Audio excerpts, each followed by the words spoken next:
Welcome to the Outer Realm with Michelle DeRoche and Amelia Pisano.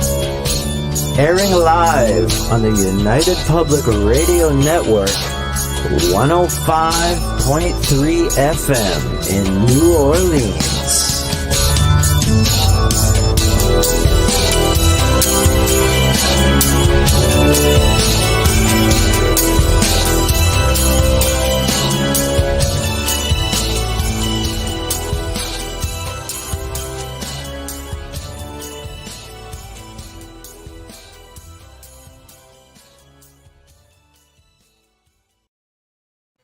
Good evening, everyone. Welcome to the Thursday night segment of The Outer Realm. We're broadcasting live on the United Public Radio Network, UFO, Paranormal Radio Network, 105.3 FM and 107.7 FM here in New Orleans. We are fully sponsored by the amazing people over at Folgers Coffee who have been a part of our journey since the very beginning. So thank you, Folgers. We appreciate you so much and could not do it without you. Also, big thank you to Justin Snicker, the sonic surgeon, Dr. Snick, award-winning composer of Halloween, horror, sci-fi, and dark wave electronic music. He is the voice of our intro. His music is the background of our intro. We appreciate you so very much. You completely rock, and everybody loves it. Just saying. Also, big thank you, Steve McGinnis, the artist behind the artwork that makes up the Outer Realm. So you can find him on Instagram. You can find him on Facebook. Does a lot of custom stuff, has a lot of horror themed stuff ready to go, but does beautiful stuff, and he can pretty much do just about anything. So check him out. Now tonight, of course, we have our 300 episode, 300, which is kind of cool, right? So we thought we would just do this like round table thing. And of course, you'll notice my little bubbly compadre is not here. Her daughter is having surgery pretty much as we speak. So hoping that she's coming out of it. So sending a lot of well wishes over to Amelia and her family. So yeah, see right here. Yeah, right there. So anyway, send her some love, send her some prayers, well wishes, light, all of that jive. I'm sure she will really appreciate it. So tonight we thought we would do this roundtable Q&A, and we thought we would talk about, I mean, as you know, in the chat room, it's pretty much open for discussion wherever it takes us. But tonight we've got Joe, and Joe's going to, I mean, his area of expertise is alien abductions, alien, Oh, I thought you were going to say sexy women. That's my area of expertise. I On a spaceship. Alien shit. I don't know what you're talking about, this alien stuff, man. Yeah, right there. Okay. So it'll be fun, right? It's always fun. Mm-hmm. But we have people chiming in. So hey, William, Kenny, Zachman, Dana, Wayne, how's it going? Because you're looking Wayne, a bit rough for the coast of the bubbles. You're looking rough. Is there any of the cage left, Wayne? I'm asking you. I mean, I hear she's. I haven't given it all away. She's giving all the cage away, man. I'm just checking. It ain't raining on your head or nothing up there in Canada. Just checking, people. No. Hey, it's been a rough couple of days. The guy worked like a dog getting this place ready. So he goes, oh, Zachman says, hey, that's my expertise too. So Zach, I was thinking about you about 2 days ago.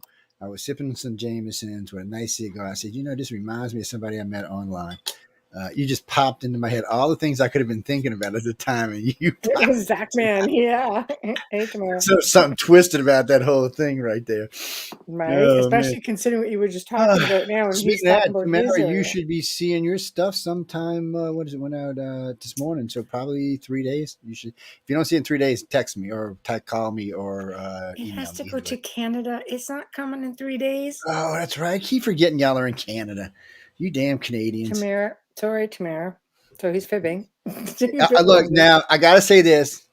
You Canadians have gone up 2 steps on my list now. I didn't know Elon's mom was from Canada, even though she's nuts.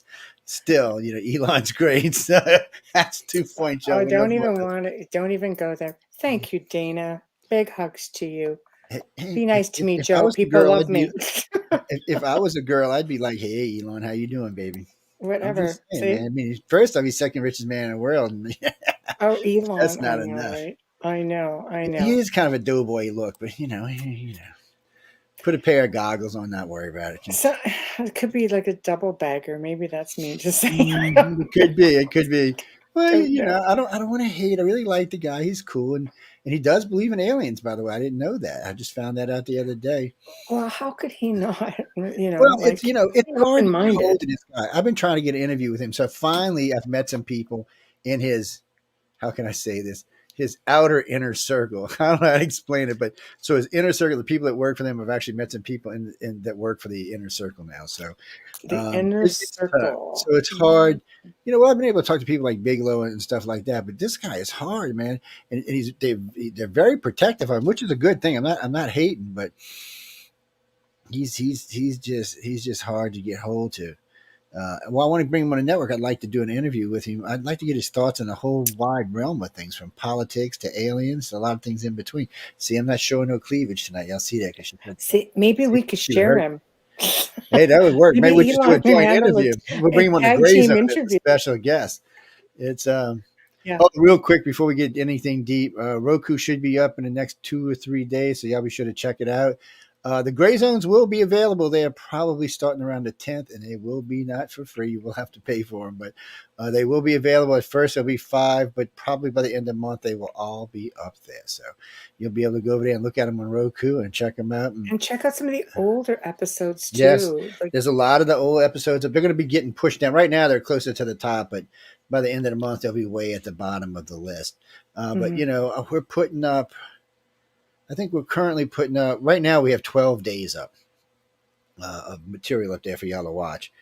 Some of it's, but none of it's older than about 20. When did y'all come on? wonder what When did y'all come on the network? Yeah. I'm insulted. 2019. I don't remember saying so. Okay, so about 2017. It goes back to about as far as 2017. We get to see people like Christina George and Chris George and some of the other older hosts that have gone the way of the dodo bird, to say, for lack of a better way of saying it. And a lot of good stuff coming up, though, too. Too much stuff to talk about. Michelle and I are going to have to do a network show on just what all the different things coming on the network. Cause it's Probably wouldn't hurt. Yeah, it's too much to talk about tonight. But all I can say is look for a lot of things. You will be able to see us on your 70 and 85-inch television now without anything but pushing a button. We'll have to do it on Joe's show. Look, I'm a sexy damn bastard. You can put me on 75-inch. I don't mind. I'm booked solid to the end of March. So, you want to do it, have to be on your show. It's well, no, if we bring Elon on, you and I will do a joint interview with Elon. That'd be fun. I'm sure he would enjoy it more. No, I'm not bringing Emily on. She'd be trying to steal his ass. Not just teasing. He's ours, dang it. That's right. And okay. Oh man, a lot of weirdness is going on around in the world right now. Yeah, we have a question for you already, Joe. What? You mean like Burger King? BEK? Oh, I'm sorry. I'm sorry. I'm sorry. Joe. Hey, I'm sorry. I'm a little rowdy tonight, so you better watch out. Oh, yeah, he's hyper. And he's just getting ready to hijack the show again, so I thought I'd put down some topics. I knew it was her 300th show, so I came looking purdy. Thank you. Thank you. Out of respect, I know she works her ass off for not just the show, but for me as well. Always. So let's answer the first question. Regarding aliens, the question she always asks, are they involved with the BEK? I don't know. I don't think so, but I don't know. Honest answer. Well, I don't know. You tell me what BEK means, because my brain is fried right now. So it's like I said, it's on overdrive. I've been maybe elaborate for our listeners. And I've been drinking a lot of Coke and a lot of coffee today. Even though I'm not supposed to be drinking Coke, I've been drinking a lot of it today. BEK. And this damn Folgers is phallus. It's good. If you can elaborate on that for Joe, he will answer. Yes, because Joe's black-eyed kids, Joe. Well, that yes. could be, Well, I didn't know. I could have double checked. It could have been anything. So I wanted to make sure before we got off on a tangent. Anyway, the black-eyed kid. So there's a big problem with all of this. I can't say it like this. So I've known contactees that have met the black-eyed children and the black-eyed people on board ships. And for lack of better, they're like us. And what I mean by that is they're going through abductions. They're having the same experiences we are. They're around the same technological level we are. There are keepers, just like our humans are keepers on board the ship. So some of them are allowed to interact with us, learning how we are. But some of us are allowed to interact with them as well. So like as we're seeing black-eyed people here in bedrooms and stuff, some people over there are seeing blue-eyed or green-eyed or brown-eyed, which they don't have on their planet. Now, I want to clarify that. There's definitely that. But there is another syndrome that a lot of people think is paranormal. I'm not sure what it is. It's not alien, though, because we know about what the aliens have seen and what goes on with the black-eyed. And when you see the black-eyed people, usually from the aliens, they're going to be solid. You'll be able to touch them. They're not going to be wispy or ghosty. They're not going to be like you're seeing them through a veil or anything like that. They're actually going to be with the Greys physically in the room. Or with the reptilians physically in the room.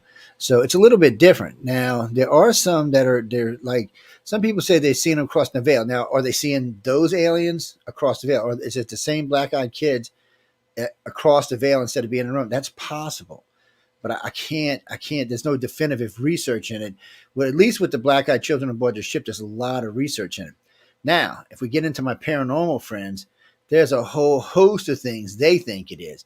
From demonic possession to. But what about people who aren't possessed, but whose eyes can go black, or slit, or change colors? Like they can change colors. I don't know. they Going could go. black because No, your I mean, pupils no. are Some black. people, you can get red eyes, you can get black eyes, you can get slits in your eyes, you could get your eyes could go from slate to green. But these are people with colored eyes to start with, like not so much brown eyes, for example. Before anybody asks, all green-eyed people are sexy. Just so you know. Okay, we can move on. Thank you. All green-eyed people are sexy. You just might as well know that up front. Don't get yourself in a roar. Red eyes, red hair. Oh, red. Oh, yeah. Oh my God, we can't even go there. Go ahead. So what? What would be your responses to something like that? Because that could fall under just about anything. Well, see, that's the problem with these black-eyed children is there's at least 3 realms they can fall into. They can fall into just a normal thing, some kind of weird fluky thing that people get, or they could fall in to the alien thing, or they could fall into the paranormal thing. The weird thing for me with the paranormal thing is just too many different things. Okay, there's like, oh, the little girl standing there had black eyes, and she was like fire coming out her head or snakes coming out her head. Okay, that's definitely paranormal. It has nothing to do with aliens. But why do all evil, and I'm saying evil, why do all evil anything have black eyes? See, I just have a fundamental problem with that. That's like racism or something. Well, first off, I've been in the paranormal field a long time. I mean, I've been in ufology a long time, but I grew up in New Orleans. I mean, New Orleans itself is a paranormal field. The whole damn city is. It is. Yeah. So, when you're raised there, it's a little different. And we treat paranormal, how can I say this? We could treat it more like every day. Even the newscasters down here. Matter of fact, just a couple of weeks ago, there was one I'm talking, and something happened in the studio, and she's like, I told him not to build this studio here. I told him this place was haunted. I told him. And then you hear some guy, one of the lighting guys, freak out because something touched him, but there was nothing there. Mm.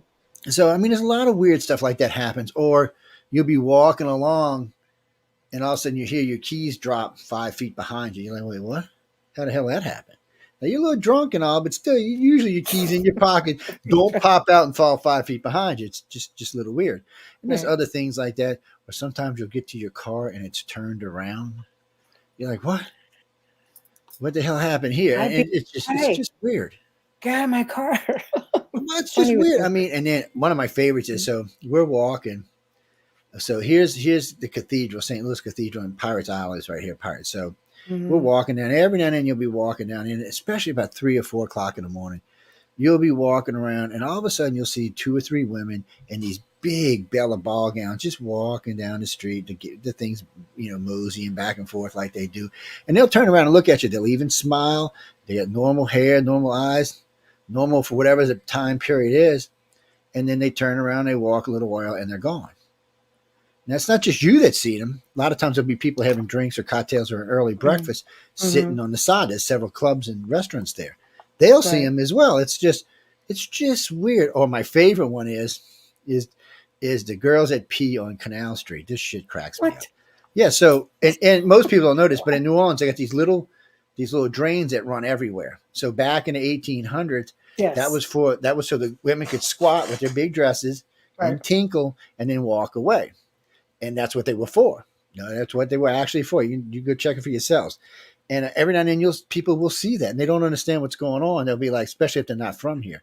They're like, I'm watching these women. All of a sudden they kind of squat and they sit there a minute and then they just kind of lift up and walk away and like kind of float off and then they disappear. That's what freaks them out, is the disappearing part. So is this like a residual thing, like a replay, or are these actually You know, spirits? some of them I thought were replays and some of them are replays. To be totally honest with you, some of them are actually replays.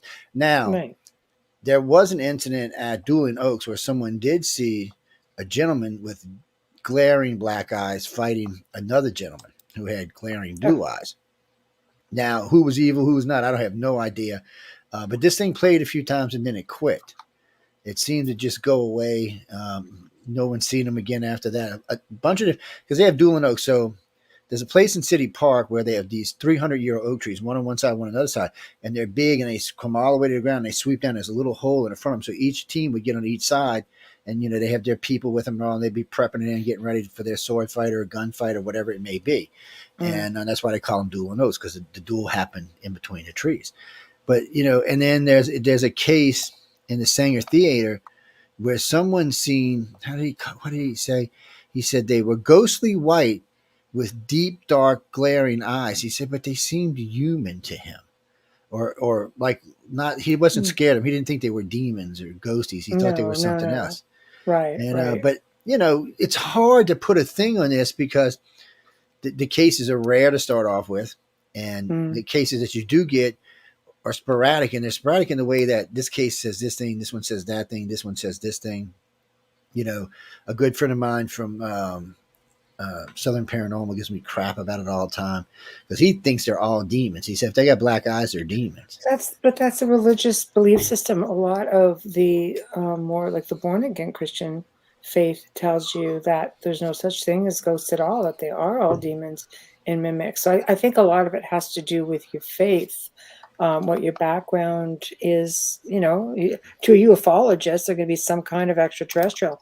Wayne says the dark entity encountered had orangey red eyes with vertical black slits in them.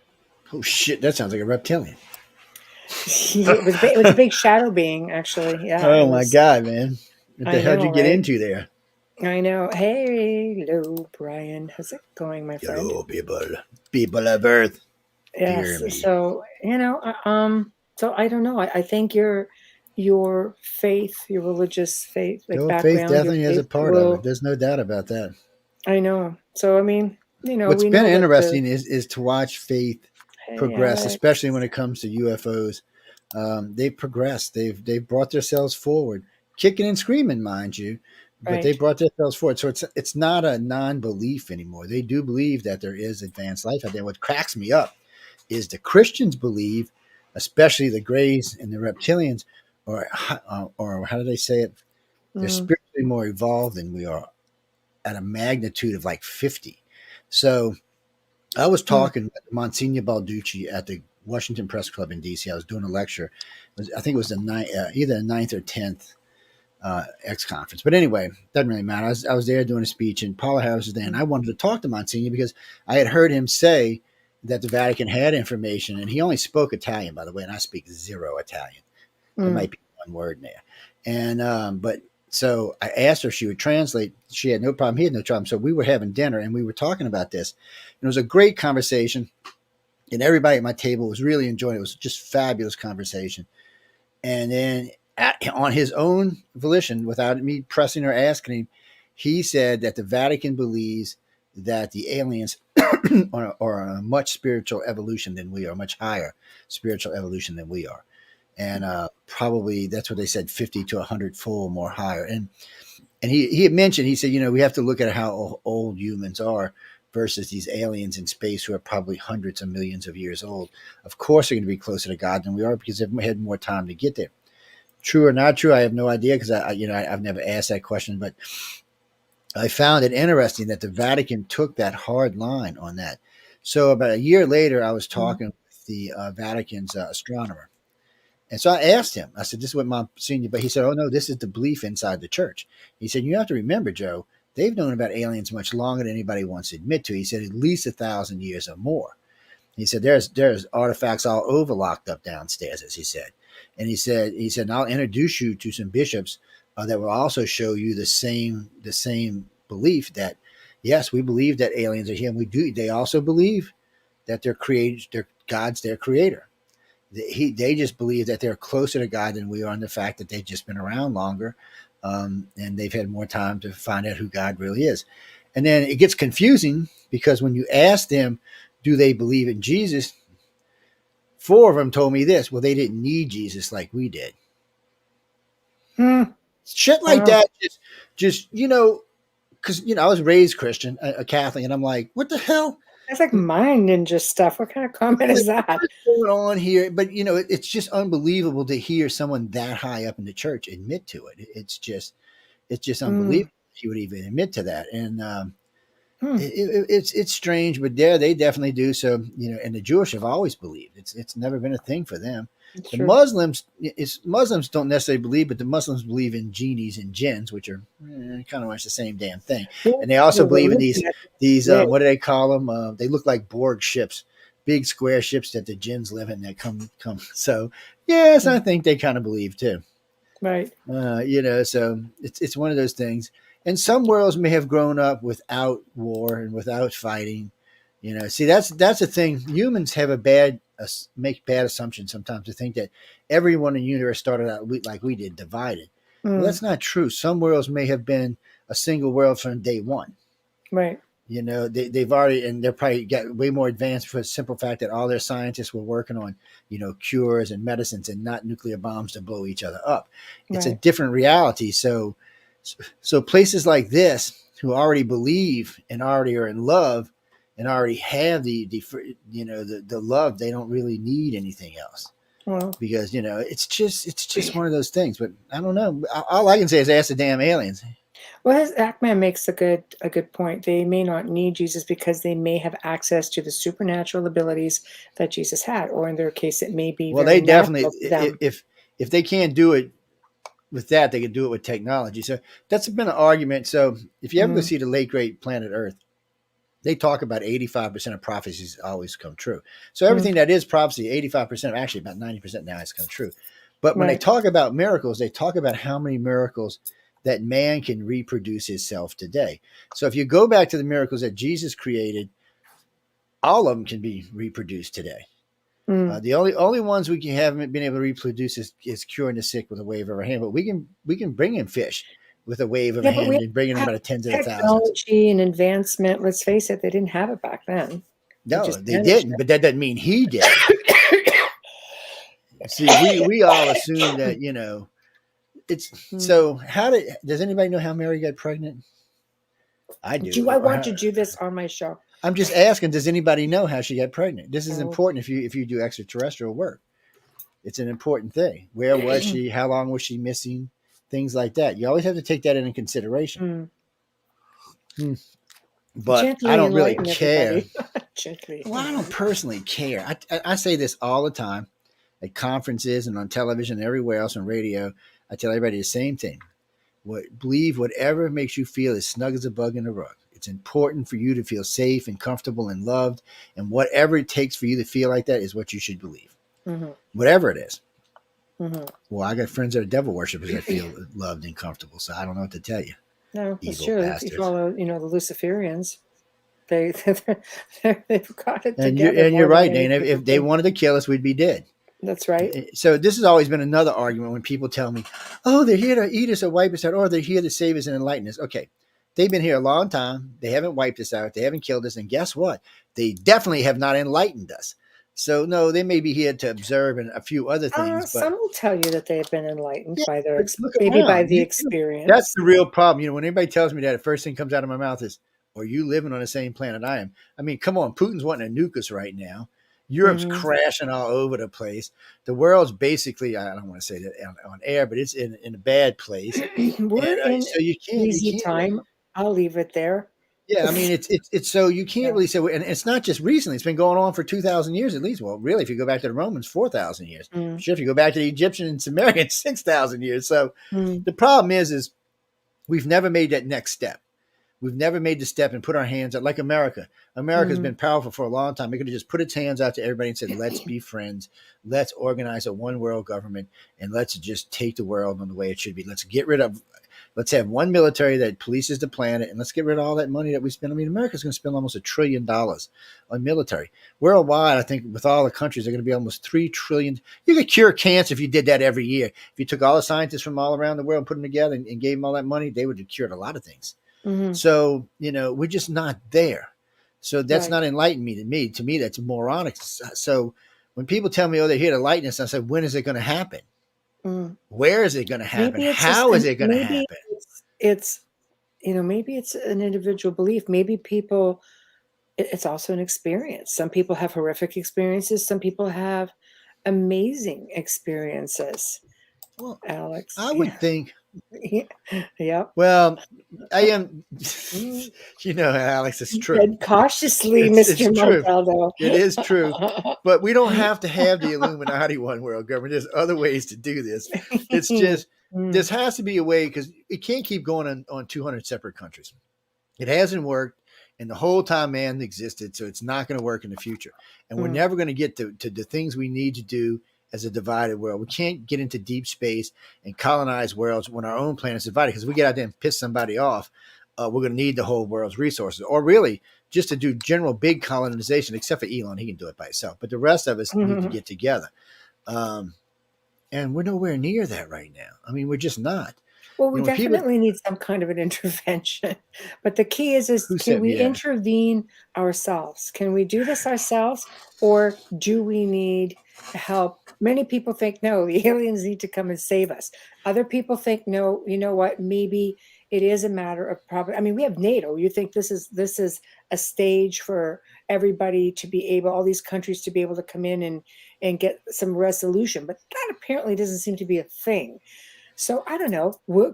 Can aliens help us? Do they care enough to come and help us, or are we all just like pretty much? Well, Tamara, I've asked that question a lot of times, and I get stupid answers like I get stupid answers like Fukushima, places like Chernobyl.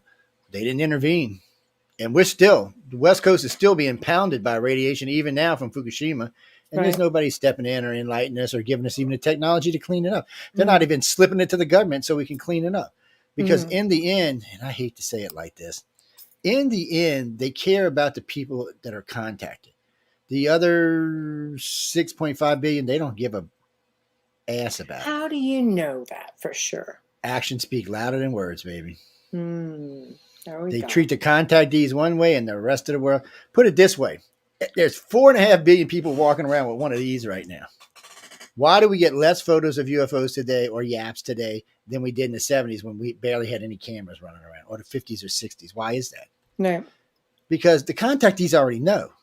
We already know they're here. Anybody who's been contacted and has woke up, has awakened, they know they're here. They know part of their agendas. So they're not necessarily worried about where they're going to be. But the rest of y'all should be worried.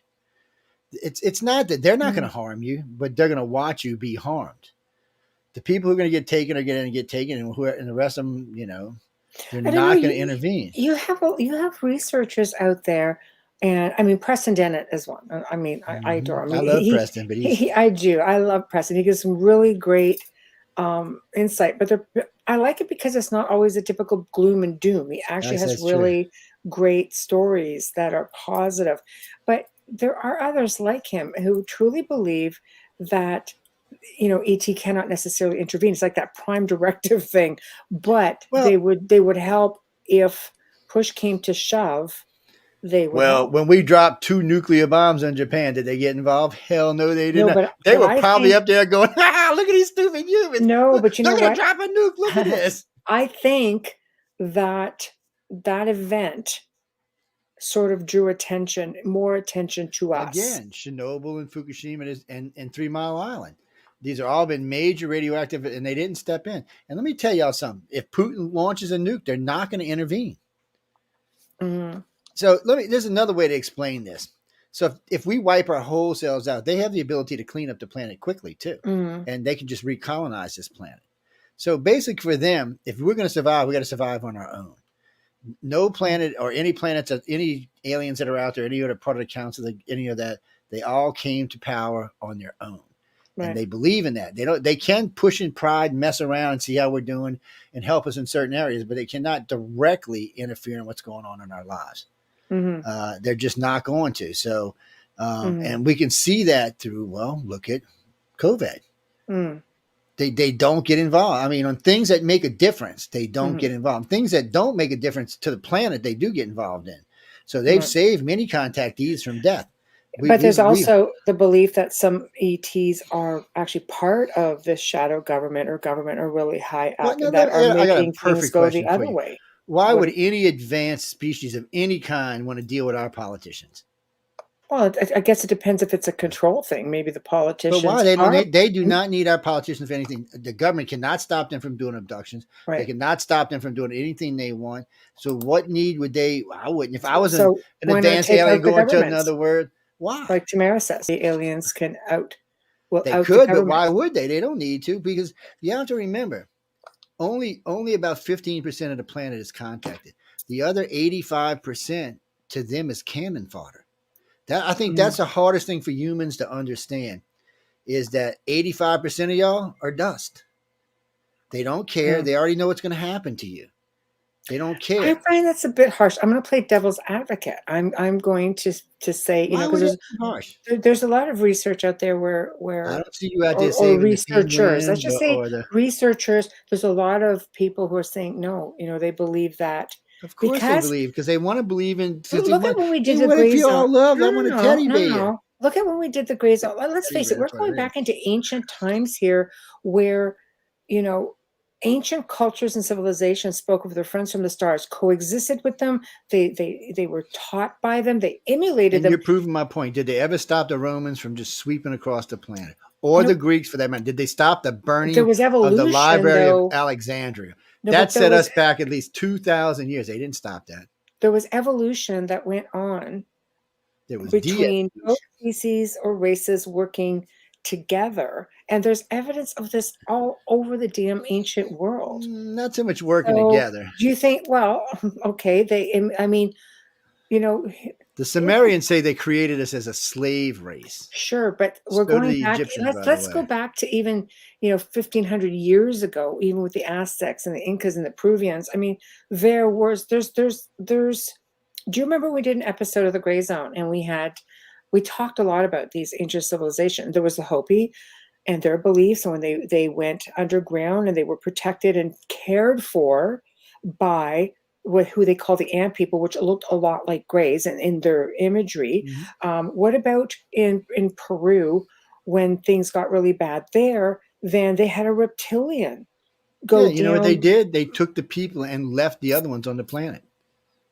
In well, the end, every culture this does sounds it. a lot like religion, but in the end, they're Mm, only worried about the chosen ones. The original ones that were taken, how many ever tens of thousands of years ago, those family lines are the family lines they abduct in even today. mm, And that's the only families they're worried about. The right. ones that are dead and the ones that interbred with other people. And as long as you have those abilities, you can't even be considered a contactee if you're not at least an empath. And Hmm. most of them want you to be an empath and a telepath. And no, there's no such thing as a latent telepath. Okay. Um, I just need to make one quick comment to go go because ahead. a lot of comments and questions are coming in. Guys, I just want to remind you there are 8 chat rooms. It's like a super highway That's coming right. down to one Spit it lane. out So in there, I, people. I will I will get to everybody. Just be patient with me. I'm not trying to overlook anybody. Plus, she's got to Um, shut me up long enough to talk. yeah. So so Alex says, has it ever occurred that they intervened enough to get us in a situation where we wipe ourselves out and then they can have free reign? Well, let me tell you this: if by some miracle the humans could pull itself together and become a one race, because we are, after Right. all, just one race. If we could become this one race and start exploring deep space and curing our planet and curing the people on our planet, then they may say, okay, you know, Mhm. once we get out into deep space and we can colonize, they'll come looking more serious at us. But we Right. still have to be united here. They're never going to look at this planet seriously until it's a united planet. And they're not going to give us technologies that could kill them. Hmm. No, for sure. They're just not going to do that. They don't feel comfortable with us yet. And why Okay. would you give anything to the American government? Oh my God, I'm an American. I can tell you all that. Okay, next question. I remember being in a foster home in Prince Albert, Saskatchewan, going to see a crop circle in 1975, question mark. I have searched since, and I'm sure it happened, but found nothing. My dreams So, of so, aliens and UFOs leave me scared. I have a possible scoop mark and nasal issues. Am I paranoid? so let me ask you something. Now, did you grow up in an orphanage in Canada? This is really important because we did a big research on this. There's a big thing about this. So I'm just curious. I mean, did you spend a lot of time in the orphanage in Canada? Because we've got almost 50% of our contactees from Canada grew up in an orphanage. Mm, So yeah. it's a very strange thing. It's a very weird thing. It was almost like it was planted like that. Mm, Uh, yeah, the like what? Baptists believe everything is evil. Yeah, when I left the Catholic Church, I went and did Baptist. I was like, well, y'all are no better than freaking Catholics. Um, it's weird when we say that because I know when people tell me all the time, we're killing our planet. No, we're not killing our planet. We're killing ourselves. The planet ain't going nowhere. Until we figure out a way to blow up the core, there's nothing to worry about. The planet will be here. There's been 5 great extinctions on this planet already. I mean, we've had catastrophic meteorites, earthquakes, tsunamis, and damn calderas go off. The planet's still here. We'll be the ones that are dead. And some other life form will come up behind us, whatever it may be, and replace us. And in 100 million years from now, they'll be asking the same questions we are. And we don't know if there was human life or intelligent life before. So we do know one thing. There's a map that Russians have. It's called the Pravda map. It's a map of the creator. This map dates back to about 120 million years, which, by the way, we weren't here then. So it does suggest that there was advanced life on this planet. Remember, and this map was taken from an aerial view. It was a resource map that when they found it, they took it from when it was made from an aerial view, a pretty high up aerial view, at least 2.5 miles. So as far as I know, unless they were flying a pterodactyl, I'm not sure how they got an aerial view. So it does suggest that there was someone here. And then there have been on 3 or 4 different locations, there's been footprints found underneath dinosaur prints. Now you got to watch. Some of these have been hoaxed, but there are some real. There's a set in Arkansas that's real. There's a couple of sets in different places that are actually real. They can't debunk them. So it does suggest that there was, but they're gone. Whatever killed the dinosaurs killed them, or they left. Maybe they were advanced enough to leave, but a lot of people think they were the reptilians, and they left and went home. They were just colonizing Earth. They were well on their way to creating a big colony here when the disaster came. Well, a lot of people think the grays of the humans were colonizing Mars and Venus. You have to remember, it wasn't just Earth that bit the big one. Mars was a lush green planet. They think Venus was a lush green planet. Earth was a lush green planet. All of a sudden, kaboom, all of them bit the big one. Yeah. Well, they like to argue between, I love this one. Oh, well, there could have been lush between 55 million and 2 billion years ago. Well, that's a big, big place to look around. I mean, but if you dream about UFOs and you dream about them regularly, you need to start writing it down. More than likely, you've been taken. Doesn't mean 100%, but usually contact manifests in dreams first. It can be daydreams, it can be night dreams, but it usually manifests there first. That's where it tends to come out of, because the ordinary person, especially if you're religious, has a hard time digesting this.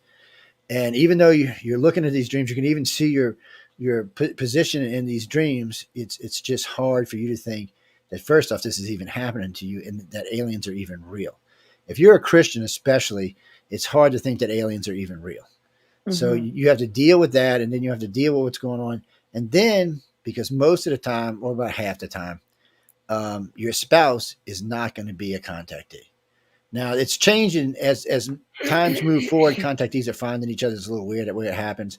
But there's still a good chance that your husband or wife will not understand if you tell them this, especially if you're just every ordinary people going to church, working, having kids. When you go say, hey, baby, I think aliens have taken me. Really? Let's go to the nut house right now. I mean, it's a hard thing. And it depends on the person. Not everybody's going to be that way.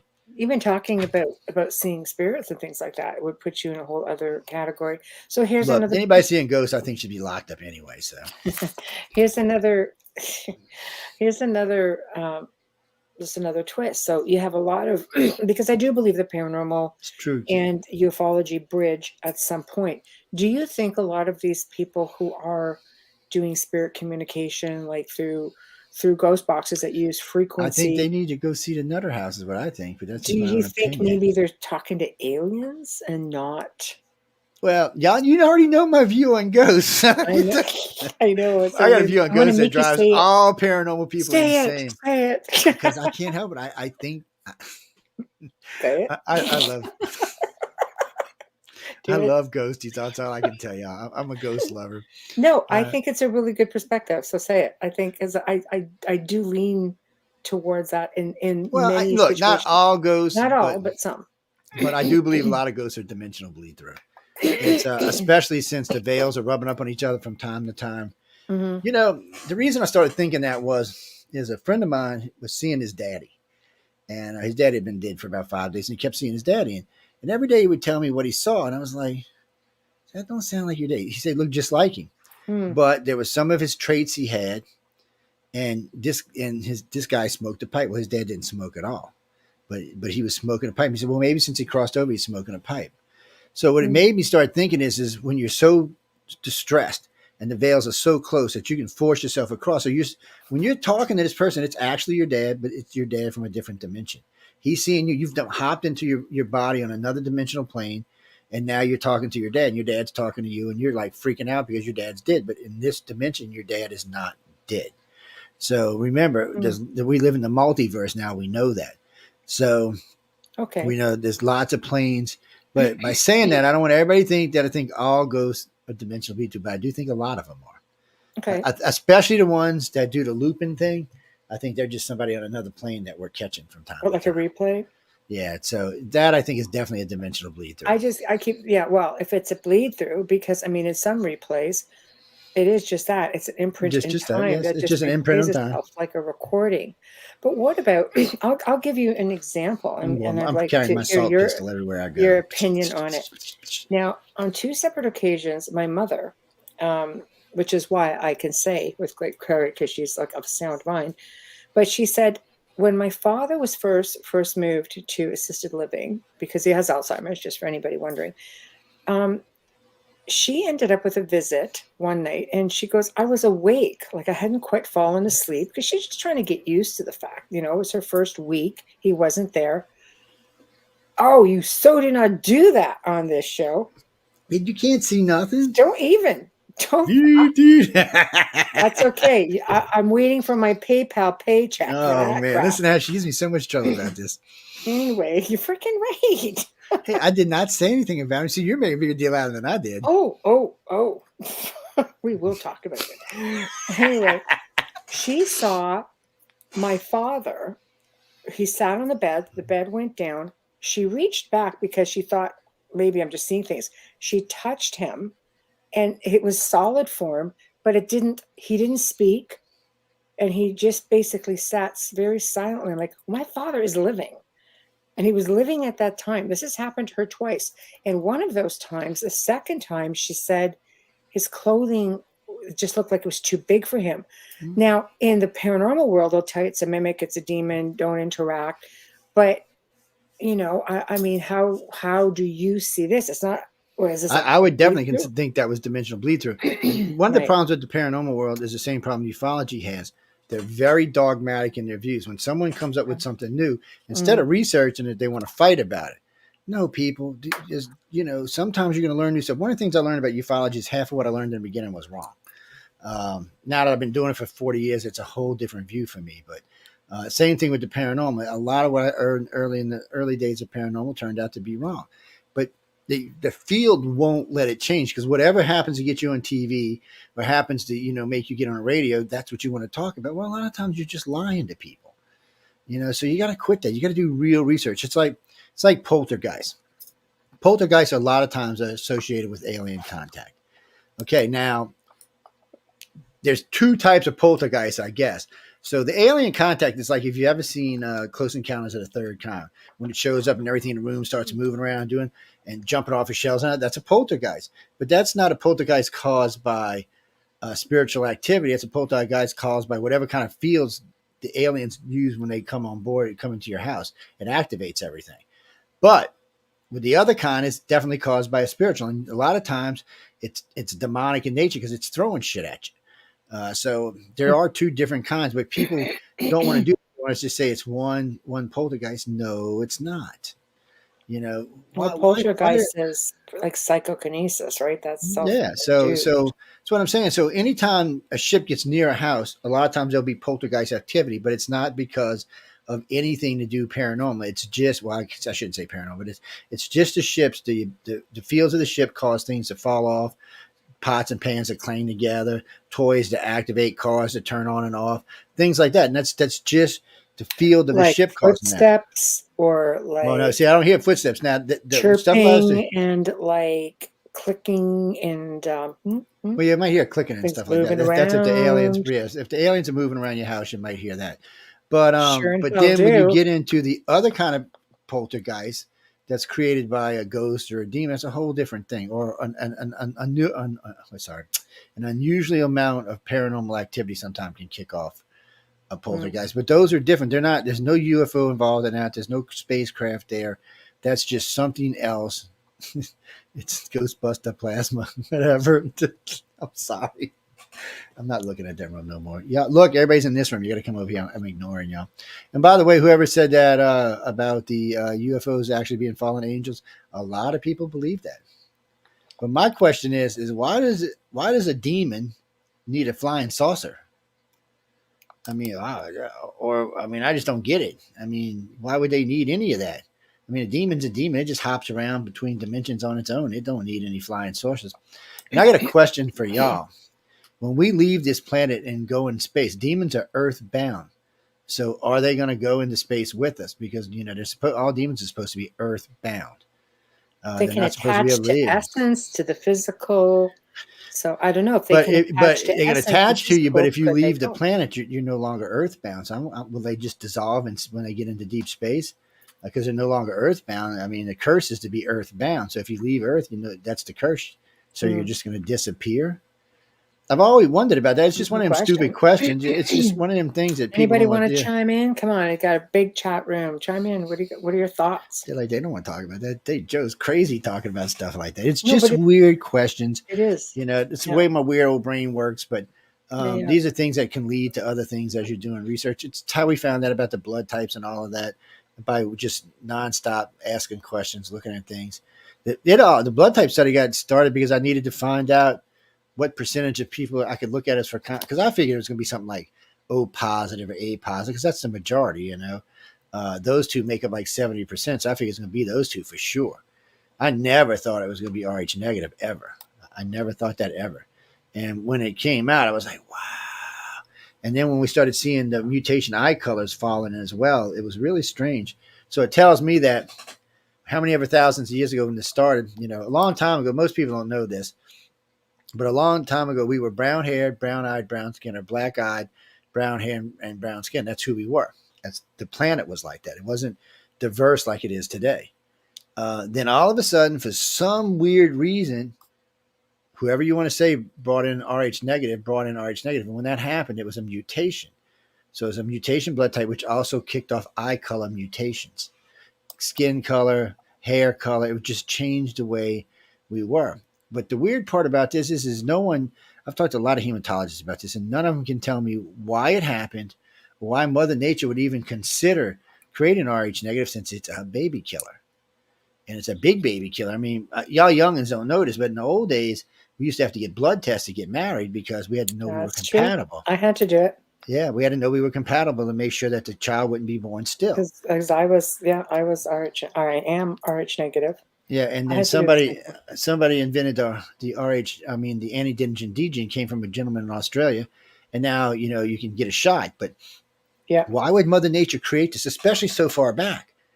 And so why would it want to kill babies? Was it kind of like trying to cull the population even when there was no population on the planet? I mean, you go back 40, 50, 100,000 years, the population's under 2-3 million. So it's a big planet. What's 3 million? I mean, there's more than that in most cities. So what would have caused it, and why would it cause it? And then we find out, even though it is a baby killer, it's the purest form of blood known to man, and it's the universal donor. Mm-hmm. So did who knew this? How did this happen? Mm-hmm. Something, either Mother Nature or something, decided to intervene and change us. And there's a weirdness because Rh positive people have 2% Rhesus monkey gene, Rh negative people do not. And they have Yep. distinctively different personalities. If you know people who are Rh positive and Rh negative, if you pay attention, you will notice they have different types of personalities. And you will also notice that green and blue eyed people make up 50% of everybody who works in Hollywood and 50% of the politicians, and only makes up about 6% of the population. So you figure out why Well, that is.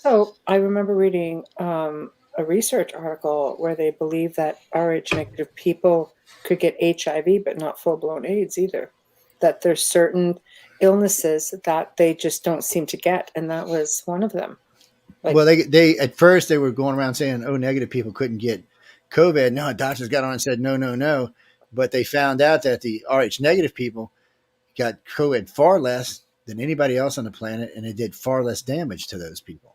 hmm, It's not just that; there's other diseases that blood type seems to be either immune to or that's what I works was with. saying. Yeah, Like with so HIV, they could like we could get HIV, but apparently not AIDS. Like yeah, it just it's doesn't progress past a certain point. For so myself, that I rarely yeah. get sick, even Yeah. rarely get sick. Yeah, so neither. But when I There's do, some kind of built-in immune factor in there.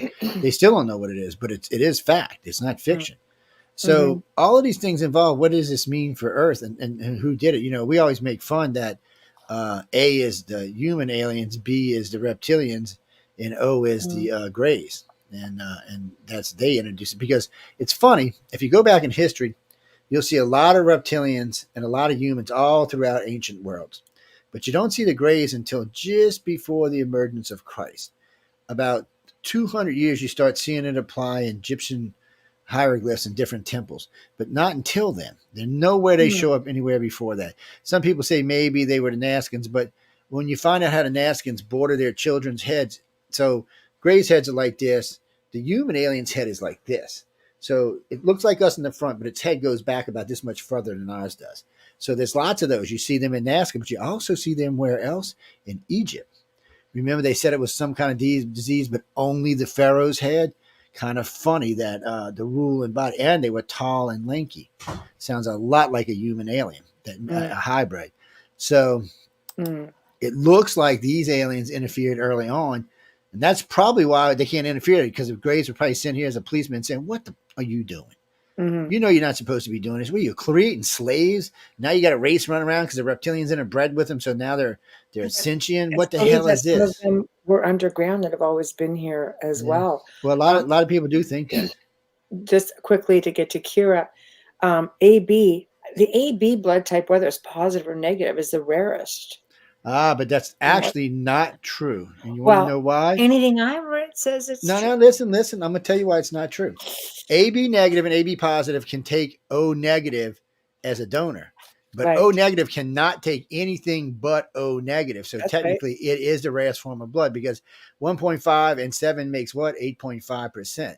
Mm, But 7% is still just 7%. So AB and AB negative are 1.5% of the world's population, but they can take O negative, which is 7%. So okay, that so makes them 8.5. let's look at the O negative from any They're also evil people I bastards. know who are O negative. So I can't speak for everybody, just some of the research that I have studied, and from people who I know who are O negative, They're very evil. sickly.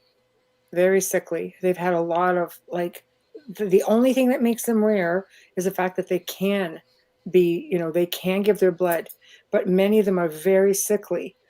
I mean, they get something and they're down all the time. My grandfather was an O negative. I've had friends who are O negatives, family members who are an O negative, and compared to those of us who are not, because I'm A negative, and I don't hardly ever get sick, but they are sick often. Headaches, anxiety, depression, like they just seem to be susceptible to everything. Well, what we've learned about the negatives anyway is that it's a weird thing. So either half of them are like get great health and half of them get Mm, crappy health. right. But O negative still outlives anybody else. So it's a weird thing. It's hard to understand. So what I found over years is a lot of O negative people are really healthy, just like A negative and B Mm, negative are really, really healthy. but about half the other population is not. Mm-hmm. And it doesn't seem to be a middle ground like there is with positives. There seems to be a middle ground. Some are Mm-hmm. healthy, some are kind of, and some are bad. But with the negative people, it's not like that. It's either you're really good or you're really bad. Right. I don't know why. It's weird like that. What is my son? My son is he's O blood, and he gets his Rh factor from his mother, which is positive, so he's O positive. But his daddy is not. His daddy's also O because he has to be O because you have to be the father's blood type, but you don't have to be the Rh factor. Yes, it's a little weird, but so you have to be whatever the father's blood type is, but not the Rh factor. So just because you're maybe A negative, your son has to be A, but he could still be A positive as long as somebody in the family line was positive, Mm-hmm. or the father was positive, or So anyway, I learned more about blood than I ever cared to know. I spent years with these hematologists working. There's a whole section on the ICAR site about it. I mean, we even got it to where what's great about here's one for y'all. So everybody knows we got a reptilian section in our brain, right? So it's just strange enough to know we have that. And without that section, we're little whiny wimps. And it's not just that, we're less intelligent without it. So it's something that we have to have. But here's something weird for y'all. So most of the world is, when you look at blood types, it's 36% this, 35% this, 8% this, 10% this, 12% that. Except for Central and South America, which is 98% O. Now that's unheard of. That's not even, nobody can even figure out how it happened. 98% O. Only 2% of their population is other than O. I don't know. And I asked this hematologist, but he said no one knows, Joe. He said no one knows how it happened. They said maybe when they came over, those families were just O, and they just spread from them groups. He said, but I don't think that's what it is. Mm-hmm. They really think it's something else. They think there's some kind of intervention, but nobody knows what kind. Mm-hmm. If you dream about alien craft on a regular basis, Kendall, you're probably been taken. There we go. Wayne says primitive people who may have witnessed a craft coming from the sky could easily see these beings that emerged from a craft that truly couldn't be understood, would see these beings as gods. Maybe Yes, they would. that's things that came from sky was referred to as heaven. 100%. Well, in the Mesoamerican and the Native American, you can see it more than you do in the Europeans for some reason, or even in the Middle East. But Right. the Mesoamericans, you really see this a lot. They talk about these gods from the sky that intervene. Kublai Khan, there's a bunch of them actually, but they talk about this. And the Nazcans built great lines that can only be seen from high up in space, high up in the atmosphere to see them completely. They boarded their children to look like their gods, which coincidentally looks like a human alien. And some of those aliens were found in caves in Nazca. Mm-hmm. If you remember, we covered that. And then we've got his brother, which y'all can't see at the moment. The alien skull, Star Child skull. Now this isn't a real one. This is just a replica. Plastic. So, but I met Lloyd Pye in a little Taiwan diner in a place called Metairie, Louisiana, outside of New Orleans. We all met, and he brought the skull with him. So he brought a replica, and he brought the real one. He didn't tell me he brought the real one until later, but he brought a replica. It was wicked looking, and it was very, very light, and we were talking about it. He said, well, he said, Joe, you look like you can be trusted. He said, so he takes this other bag, and he hands me this skull. So I pick it up. This skull is about yay bigger. It's like twice the size of this one, twice the size of a human brain easily, all the way around, maybe 3 times. I picked this thing up. It is light like a feather light. So he shows me, we're looking inside, there's little pockets of air all strewn out through this thing. It's a whole different design than our skull. It's entirely different. So this thing's been tested many times over the years. It always comes back. Part of it is human, but they don't know what the other part is. So it was a hybrid of some kind. Now, it doesn't necessarily mean it was alien, because there's been, which we don't like to admit, but there's been several offshoots of man, like Neanderthal, but there's been other ones besides that. And it could be just some weird hybrid. But they said whatever where its frontal lobe and all was, it said it would have been much more intelligent than any of us. But it was killed as a child, and the mother was killed with it. They know that much, but nobody knows what it was, where it came from, or who killed it, or who it belonged to, what tribe it belonged to. But there's lots of weirdnesses like that in South America. There's a whole group of people down there that actually have a different skull than the rest of us on the planet do. So it seems like the aliens in the old days used to intervene. They used to get involved. But that's what I'm saying. but It they don't shows anymore. ancient cultures all over the world talk about intervention, shared technology, shared knowledge. The Gnostics, were well aware of the beings from the sky. This is And all but something that they were I can comfortable with, even give unlike you, now. I can even give you the year it stopped. That's how easy. That's how easily this can be tracked. I can even give you the year it stopped.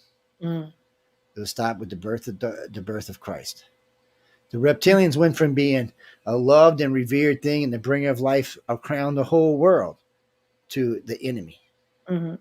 So if you look at Mesoamerica or anything, even Egyptian stuff, prior to the birth of Christ, it was 2,000 years ago, they were revered. The reptilians were revered. If you look at the reptilians today, they're hated. They have never done us anything, so why they are now? What changed? The only thing we know of changed was the birth of Christ, Mm. and it's about the same time the Greys showed up. Now, here's a good point. I wanted to bring that up because with the Book of Enoch, for example, Enoch with his feet firmly planted upon the ground walked with the angel. The angel showed Enoch the kingdom of heaven in the palm of his hand, which we know sounds a lot like showing somewhere where you live in the picture library of your book, Mm-hmm. sharing images where you live, misunderstood technology. Um, Good night, Alex. Thanks for tuning in. Happy Alex, slumber. rest, um, Alex, peace, brother. Sorry, go ahead. so you know what? Like it does sound like a lot of misunderstood technology for sure. Quickly, Mary. So my question on alien crafts and dreams is answered. I'm not alone.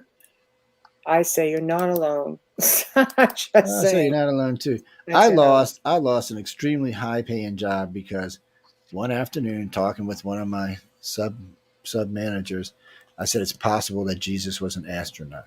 It cost me big bonus. Well, they ended up giving me my bonus anyway, but it cost me my job, which these people loved me. They didn't want me going anywhere, but they were very, very, very religious. They had Mm, adopted 10 kids. They went to retreats every weekend. It was my bad for saying it. And as soon as I said it, whoever it was one of the managers, ran right to the owners and told them. mm, And I just got a raise 2 days earlier. I'm not kidding you, 2 days earlier. So the wife of one of the owners, the chain, came in and said, "Joe, we love you. You've done us a great job. You've turned these stores around, but we just don't see you going forward with us." mm. She It's said, tough. "Yeah." It's They tough. gave me a great severance package. I should have sued them for it. I really should have, but it was my own stupidity. So, but they gave me a great severance package. Still to this day, if you call them, they give me a great recommendation. At the end of the day, religion is religion. A faith system is a faith system. Some people have, they're really hardcore about it. I mean, wars have been waged over religious belief systems. Yes. That's just the way of the world. I mean, we see it See happening all the time. that's a good point. One of my things always have been a sore spot with me with all three of the major religions, which is the Jews, the Christians, and the Muslims, is that in every one of their religions they kill millions of people. Mm. So I just can't see an omnipotent super being God being okay with that. I just can't see it. And if the God Is it truly called down existed, to the belief system of free will? yeah, but it's not exactly that. I mean, but if I was a creator and I was watching in my name millions of people being killed, I'd have to stop it. I'd have to say no, Mm. this is not going to happen. Hmm. Either I would either just downplay the religion or come in and tell people, look, this is how it's going to be. But Mm. you can't. People tell me all the time, free choice this, free choice that. Yeah, well, free choice is fine. So let me tell you, free choice. I give you free choice. You want to shoot me with your gun or not? No, I don't think that's a good idea. No, it's not my Uh, choice. No, so no, no, it's just no. a tough thing. I Can't think even. I think we need to you know maybe look at the fact that we'll go off into a different direction a little bit and sign of the times. I think right now, Boy, that's a understatement, Ron. I'm sorry, guys. sign of the times. So our people, because let's face it, there were UFO sightings going back. We see it in hieroglyphs, we see it in paintings, we see it everywhere. And things changed. Cultures went from being comfortable with extraterrestrial races to being not comfortable with it. Um, but I find now, and just I want to go back to the comment you made when you held up your phone and say, why are we not getting more? Um, but people seem to be having experiences. Do you think they are just reporting more experiences because they're more knowledgeable, they feel more comfortable about it? Actually, the Or do amount of you think, experiences are down. I was talking with or, some. I was talking with two big groups the other day. Their amount of right, people writing in about being contacted is actually down, right. and that's kind of bothered me too. I'm kind of wondering why the shift. Ours is about the same. It's we get X amount a year, and that's what we've been seeing pretty much X amount a year. But everybody else I've talked to said they've dropped 15, 20%. Maybe it's because the Z Geners are scared to talk about it. I And don't know. I think people are awakening. I think people are becoming more receptive to it. As I mean, from the guests that I've had on the show or people who I've communicated with, it's almost like we might be, if we could take out the fear factor that the governments or the military are trying to raise these flags. It's not like I don't understand the concern with national security and things like that. I do. That's not. I want to veer away from that. But I think if we could take that fear out of the equation, I think people are starting to be a little bit more relaxed about it. Like they're just sort of like, it's like we realize there's something more there. We're evolving, I guess is what I'm trying to say. And I find that with people who are touched by I hate to say the word paranormal, but everybody else, nope, they're still ignorant. Mhm. They're still ignorant. If you, I mean, look at our look at the U.S. government. So they're going to go study YAP. Okay, first off, why are you going to call it unidentified aerial phenomena? Because YAP just sounds stupid. Um, I mean, UFO is bad enough, but YAP just sounds ignorant. So, and then our government's conclusion is there's all this tons of footage that the U.S. government's got, and the British government's got, and the French government's got, and the Mexico government's got, and the Canadians government. Oh, it's not alien. Well, what the hell is it? If it's It's not them. alien, then you must know what it is. I mean, if you're And it's telling me reverse it's not technology. alien, then what is it? Maybe it's not even reverse technology. I've learned something about our government a long time ago. They use this a lot to hide projects they're working on. Stevensville is a Black ops. perfect case. Stevensville was an Aurora craft. We know for a fact now it was. They still say it was some type of UFO, and MUFON helps them with it. MUFON's just as guilty as they are Mm. because we investigated. It took all of what 5 hours to find out that it had rivets on it and it was chase planes with it. MUFON did like a 10-day investigation, didn't find out any of that, or whoever's in charge didn't want to announce it. But that's a Maybe perfect they're listening example. to They what said, they. oh, they said it was a UFO. So nobody Mm. paid any more attention to it. The news ain't going to care. But now, if somebody would have said, oh, it looked like it was ours and it was an Aurora craft, the media would have been all over it. Right. And wait, what's even worse than that is there was an F-16 flying, a group of a flight of F-16, which is about 12. And this thing was headed for George Bush's ranch while he was president. And no one seemed to even worry about it. Yeah. And wait, it was in a no-fly zone, not even 2 miles from two nuclear power plants or two nuclear reactors. Right. This is a Right. Right. complete no-fly zone. We'll shoot you down for flying a plane that close to a nuclear reactor, but nobody even seemed to care.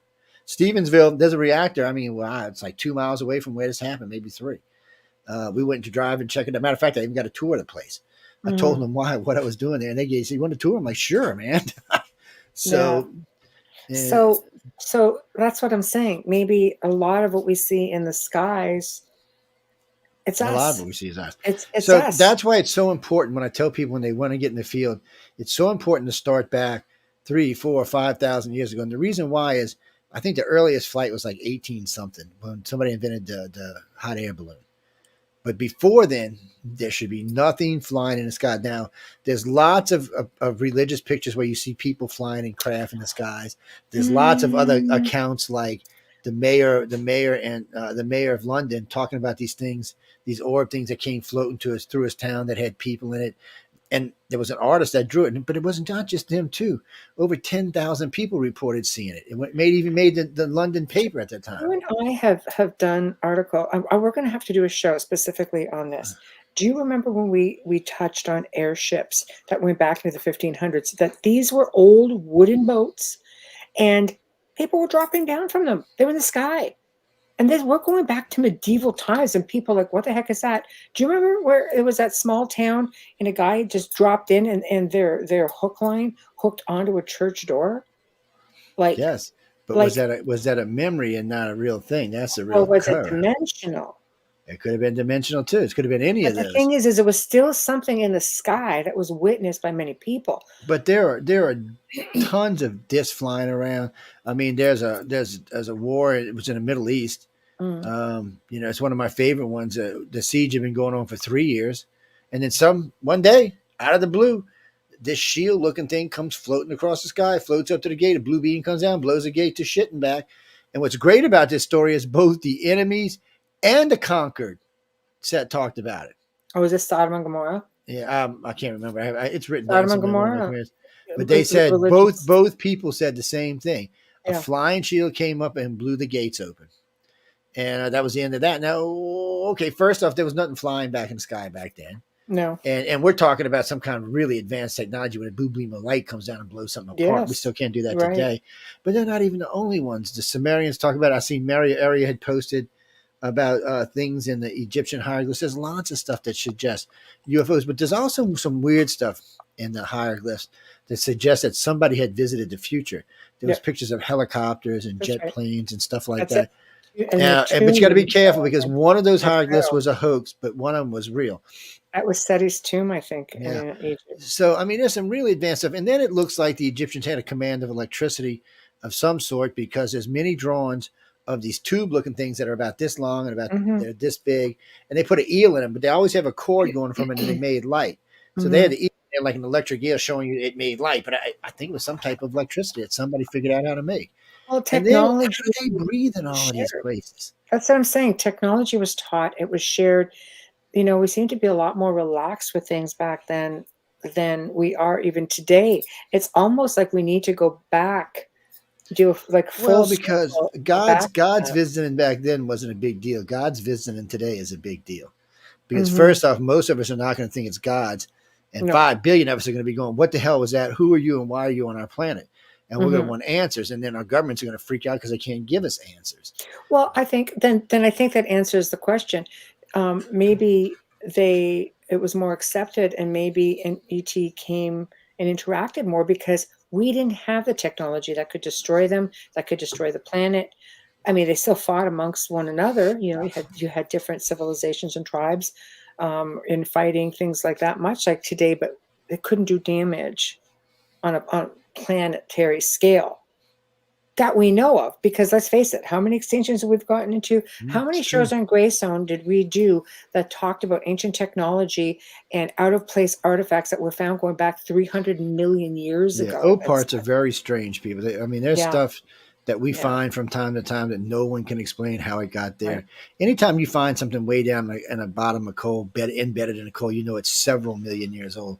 I mean, we didn't have cogs and stuff back then unless there was somebody we didn't know about. We're like, what, third, fourth kick at the can? I think we're sixth, if I remember right. There you go.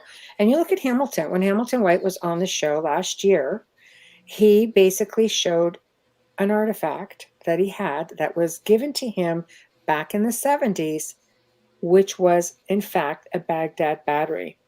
There was one that was found somewhere along the line. It disappeared. He's got one.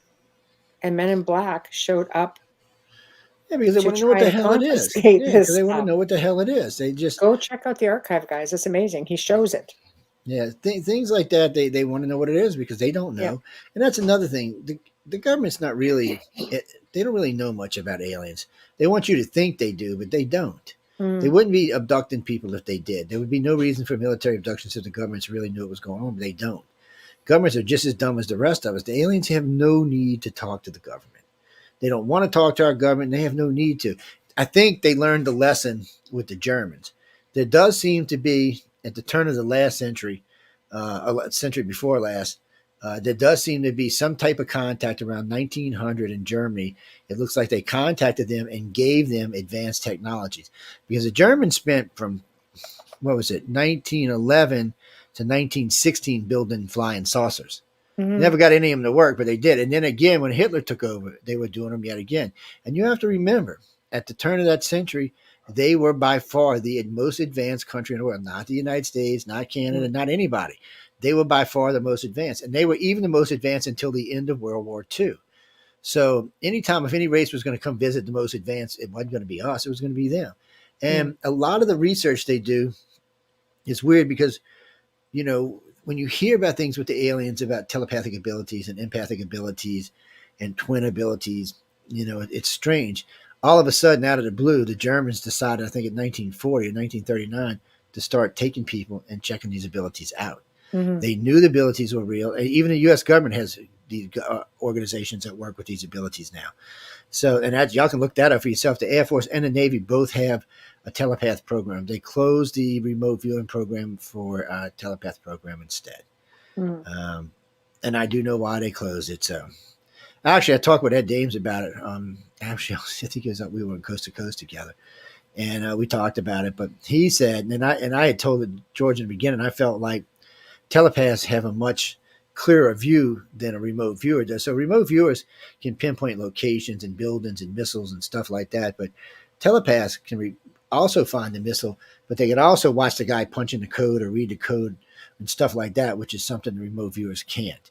So they became much more used. Remember, most telepaths can see through someone else's eyes. So whatever that individual is seeing, they're seeing. So, and they also have the ability to read their mind. So a lot of stuff can be gleaned that way. Mm-hmm. And over the years, I'm sure we've developed ways to block it and stuff like that. And we do know when they do military abductions, they use a mix of sodium anethol, sodium pentothal, and hypnosis. But they also use a hypnosis someone who has telepathy. So they do a low telepathy scan along with the hypnosis and those two drugs, and look, you give them your baby. I'm not shitting you. You'll give them your baby. I can do all of it, and trust me, you'll give them your baby. It's so when they get through with you, you just whatever they put there is what you think's going on. And generally, it's some stupid memory you had to blow out. Something happened. But I mean, it's that's just the problem too. So all of these abductions or contact happens. Does ET really want to scrub your memory, or are we talking no, military that's the abduction? Because government. they want to scrub your ET memories. don't do it anyway. ET loops your memories. ET's found out recently, about a decade ago, we found out that ET reacts to abduction researches, which is weird because they don't react to UFO research. It's like they don't care. But what Mm-hmm. happened was, okay, in the old days, classic things, trigger memories like hoot owls and deers and stuff like that, and missing time. Starting around 1998, we started seeing way less cases with missing time. Abductions going away. We were like, what the hell is going on? And then we realized something, that there is no such thing as a cover memory. They were trigger memories. Mm. So what the ET does, and this is only for people who have shown some kind of interest, they'll give you like a picture of the ship, or they'll show you this or show you that, something that will make you try to figure out, like a weird deer, an owl, big owl standing in your window. It makes you start picking it apart so you can figure out what it is. But that's only for people who have showed interest and have not panicked or freaked out. So they allow you to work it out till you figure out what it is. It's a great program the way it works. But they use loop memories when they don't want you to do anything. And loop memory is something like, you drive to the store every day, you drive to school every day, you drive to work every day, you vacuum your house, whatever you do on a regular basis that you don't think about. It's something that you just don't think about. It's a memory that it's just something, It's I'm cleaning my routine. It's just something house. that comes natural. Anything Right. that you do that you're not going to question. Right. That's what they do. So when they take you, they just loop that memory. So that's what you think happened in that time. So you don't know any better unless something weird happens. And every now and then something weird happens. Somebody will come in when you were supposed to be there and you're not. Or you may be going to pick up something every day, like the pregnant lady used to stop and get. This is hilarious. This woman's 8 months, 7 months pregnant. She used to stop every morning and get a coney dog, chili, cheese, and onion every morning. Actually, since she was 6 months, she'd get it. I'm like, you're going to kill that damn baby. I knew this woman. Anyway, long story short, a couple of months, about a year after she had the baby and all, and baby's healthy and great. She calls me up and she said, "Oh, you know what? I stopped and got me a chili coney dog this morning. It was fabulous." I said, "Really?" She said, "Yeah, the only problem is the store's been closed for 6 months." So that's just one of them things they effed up. They didn't realize, they don't know the store's closed, so they just used a memory that she's fond of, that she used a lot, and she remembered. And sometimes they make boo-boos. Aliens aren't perfect. So then the brain scrubbing, that's a MALAB. That's MILAB, yeah. Because the government don't know how to give you, they're generally sloppy. That's why they started using drugs and an empath. Empath or a telepath is so that they could correct the way, because a telepath can get in your head while they're doing the memory and see how your brain's reacting to it. So they can adjust it as they go. So it makes it a lot harder for you to remember now. They can be broke. They're not that hard to break, but you have to know they're there. So And I'll tell you this: if anybody's thinking about getting hypnotized, know this: once the cat's out of the box, there's no putting it back in. Whatever it is, and a lot of times it's not going to turn out to be abduction. It could be some type of molestation. It could be some kind of beating. It could be a lot of different things. Mm-hmm. It could be some fear, like your dad died or something. It could be anything. It So doesn't always have to be alien. do you think that we can substitute some of those memories ourselves to mask trauma? Yeah, because what would you? So a really horrible trauma that you don't want to Yeah. remember anymore. So you just make an alien abduction, which is another horrible trauma, but it's not near as horrible as the one you're masking. And unfortunately, Right. that happens about 40% of the time. And Right. it's sad, and there's nothing we can do about it. We're not psychiatrists, so all we can do is refer you to someone, and Mm-hmm. that's what you have to do. But again, once it's out the box, it's out of the box. You're going to have to deal with it. Now, whatever it is, you're going to have to face it and deal Mm-hmm. with it. And it's the same thing. Even when you find that it is an alien abduction, at that point, you're still going to have to deal with it. You know, Well, Mary, when you were talking about the Egyptian hieroglyphs, here's one for you. The Dogon talk about a flying saucer that came to their world, landed, then went into the water, and then reptilians came walking out and gave them all their secrets, told them about the dog star and how mm-hmm. blood circulates. It's a great, you ought to read it. It's a great story. I'm sorry, Yeah. go ahead. Yeah. Or check out the Gray Zone show when it gets to Roku, because Yes, it's we on did there too. we covered that on a couple of different segments in great detail. It's really fascinating. My thing is when that, if you're getting your memories scrubbed, after a while, how much of it you actually going to have left? Okay, that's another thing. They're not going to do it that often because It doesn't first take off, that much. it's your mouth that got you in trouble. Okay, and I tell this to contactees all the time. Once you start going public, if you start saying, like you've seen certain parts of the ship, or you've been allowed to interface with this part of the ship or that part of the ship, or you've had downloads or things like that, anything that they might be interested in, they're going to come get your ass. That's as simple Yeah, as it but is. in the same respect, you're the one that said, "Go public, protect yourself." It's like, No, actually, I okay, don't tell people that. all I right. tell people all the time, Oh, you keep it in your certainly told family. me that. Well, because you're already public, doofus. For us, What? That shouldn't matter. It's a private so experience. listen, for all of us, for people like Michelle and I, we have to be public because, it's the only thing that keeps us safe. And since we're regularly on the radio and TV, it keeps us even safer. Because if something weird goes on, our followers and friends are going to be like, well, wait a minute, that's real out of character for them. Or if we start acting weird, or they'll notice it. So for us, it's important. But for people that are not on the radar, the best thing for you to do is not get on the radar. I know a lot of people think they're going to get famous by this, and you know what? You might, but you may pay for it in spades if you do. So just keep that in the back of your head. Right. And there's a lot of stuff that goes on. There's a lot of stuff Right. associated with this. I tell people all the time, be careful what you wish for. Okay, Tamara we will pick this up. Tamara is giving me the remind because Bubbles isn't here. So she's kind of like the third host. So for anybody who's just tuning in, you are tuning into the Outer Realm, and you are listening to Wait, can you get it in without spilling it? my No, I guest can't. host, Joe Montaldo, and we are talking about everything from alien abductions. We're talking about ancient aliens. We're talking about different, reverse technology. We're talking about all kinds of things. So if you have questions, pop on into one of the 8 chat rooms and just put your questions or your comments. And we're trying to address everything. But again, remember, we've got 8 chat rooms. It's like a big super highway coming down to one lane. So you just have to be patient with us. We're doing our best. Now, you are, of course, or we are broadcasting live on the United Public Radio Network, Thank you, UFO Ron. Paranormal Radio Network, 105.3 and 107.7 FM. We are fully sponsored by the amazing people at Folgers Coffee. We're so grateful to have them. They've been with us since day one, and we appreciate the faith you've put in us. We love you. Obviously, our listeners love you. Our guests love you. So thank you. Also, Dr. Snick, the sonic surgeon, Justin Snicker, for his contribution of his time, for his music and his voice for our intro and outro. And of course, Steve McGinnis, who is the man behind the artwork here on the Outer Realm. So for those just tuning in, it is not too late to get into the chat room and get your questions and comments in. And Tamara, thank you for the remind. Ron posted the first air balloon was 1783. So there you go. Should be nothing flying in the sky before that, and not much after that. And before anybody writes to me about the Texas Sky airship, ships.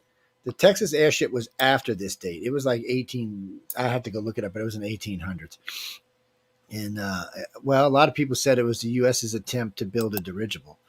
I have no idea. I wasn't there. I don't know. Yeah. But it is Yeah. interesting, and there has been radiation found in the areas.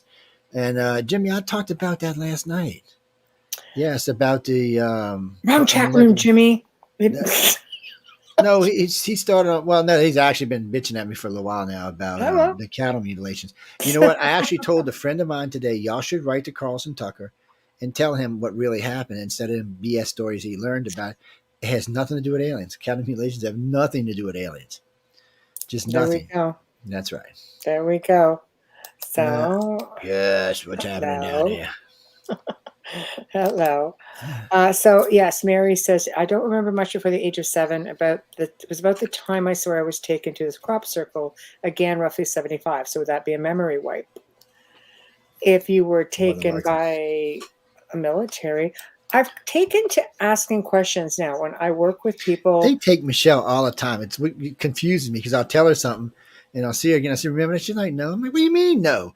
And I'll see her again. And she's like, no. I'm like, oh my God. First, I thought she was going senile, but now I know what They it is. take care of me. Bob the They Gray leave goes him and on the visits her ship. They take all care the of me. time. I don't even know what they do in a poor wing, but they regularly taking her. And I was like, oh my Great God. experiences. She said something about Bob, and since then he's like, oh, hey, baby, how you doing? You come ride? Yep. Yeah, whatever. What can I tell you? No, You know, but Gray's a little pervert. What can I I say? have taken to asking people now who come to me for assistance and think they've got maybe demonic things going on. They're actually quite similar when you start looking at things like sleep paralysis or different um, experiences like balls of light or hearing certain sounds or smells. Believe it or not, they're actually quite similar. But I have taken to asking people if they have any military connections, like family members in the military. Do they have and you'd be surprised how many people say yes. In fact, I was in contact with a woman who we've been helping for about 2 years, and she goes, oh yes, my uncle worked in Roswell. 51. When things went down in Roswell, my uncle was a part of that. I'm like, oh, gee, I wonder why you're having all these Well, it shouldn't experiences, matter. because they were seeing grays.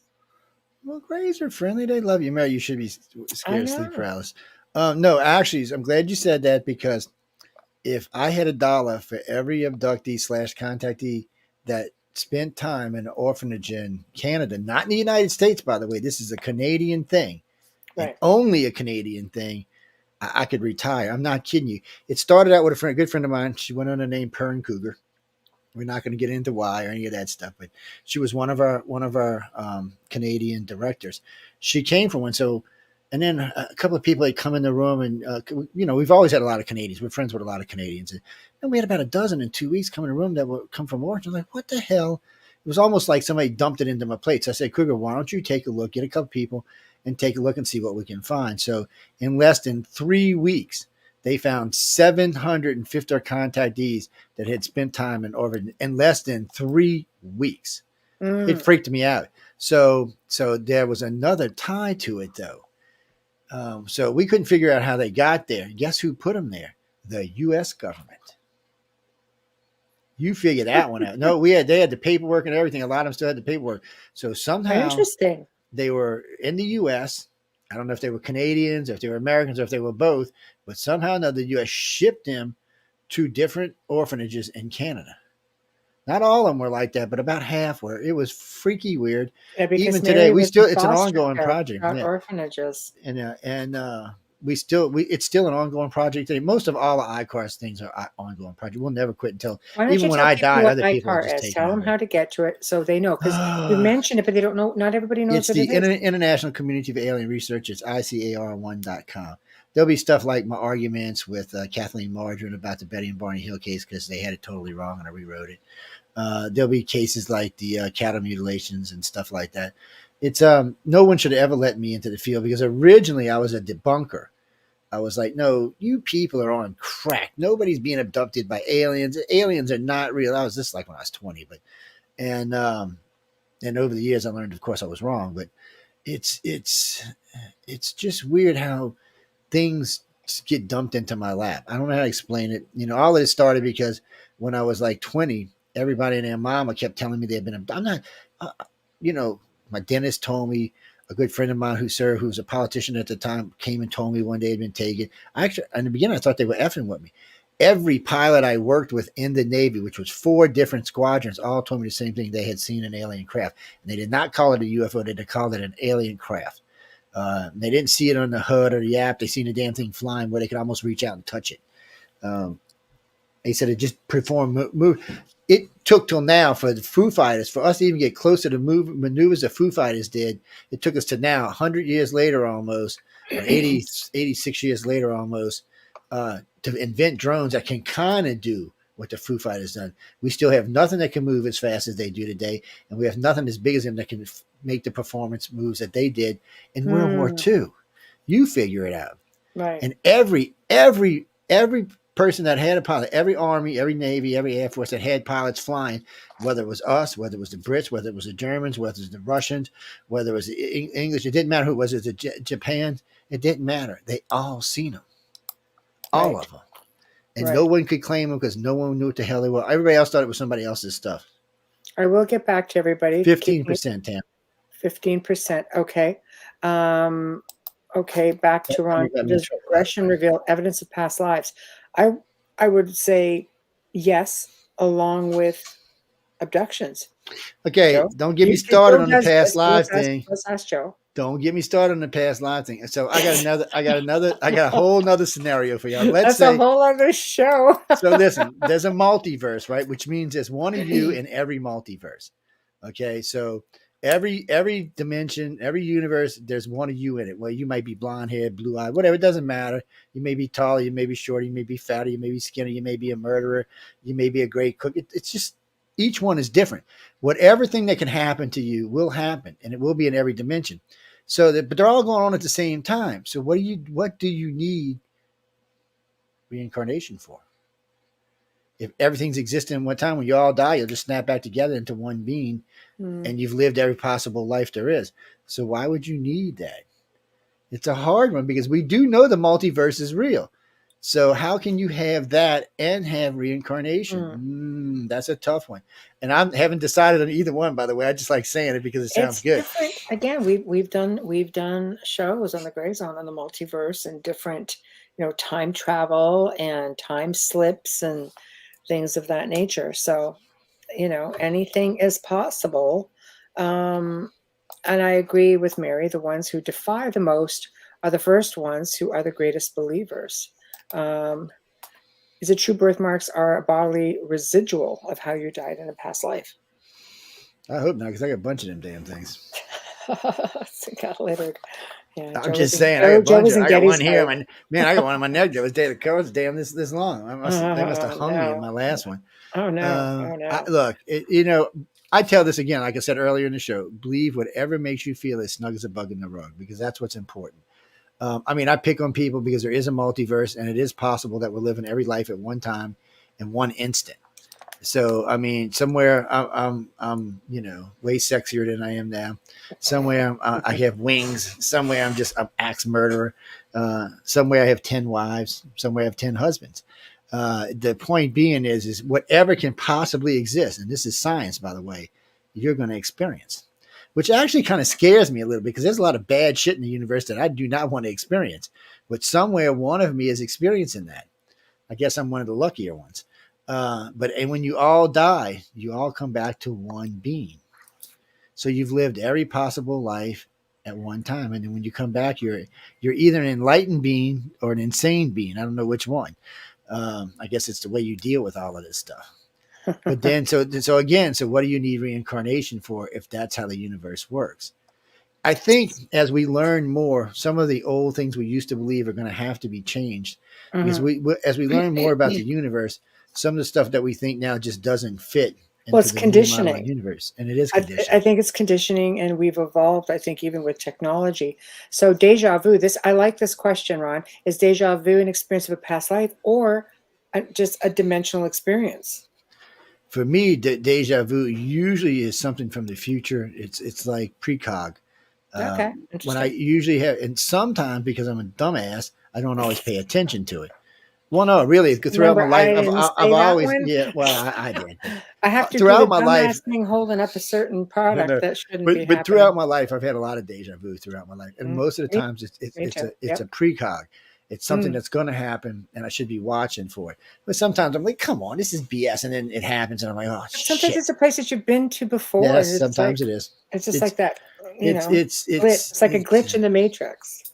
it's like, like when people sometimes tell me they know when aliens are coming because they smell cinnamon or they smell ozone. There's certain smells they smell, Ozone's a big one for some people, and yeah, it is a big one. And but sometimes that's what after, people who claim to have demonic experiences smell like an ozone, sulfur. yes, because if a gray came to your Anyhow, house there's in the a middle of the night that's and dragged you around, crossover. you'd think it was a damn demonic experience I know, too. but that's what I'm saying. There's that crossover again that we're talking about That's with because odors and it's not identified correctly. That's why it's a crossover. See, my yeah, problem is paranormal is paranormal. It means yeah. anything out of the normal. So ufology and all the ghosts and all that stuff is all lumped under one sun because it's all paranormal. But for me and her, it's not. It's normal.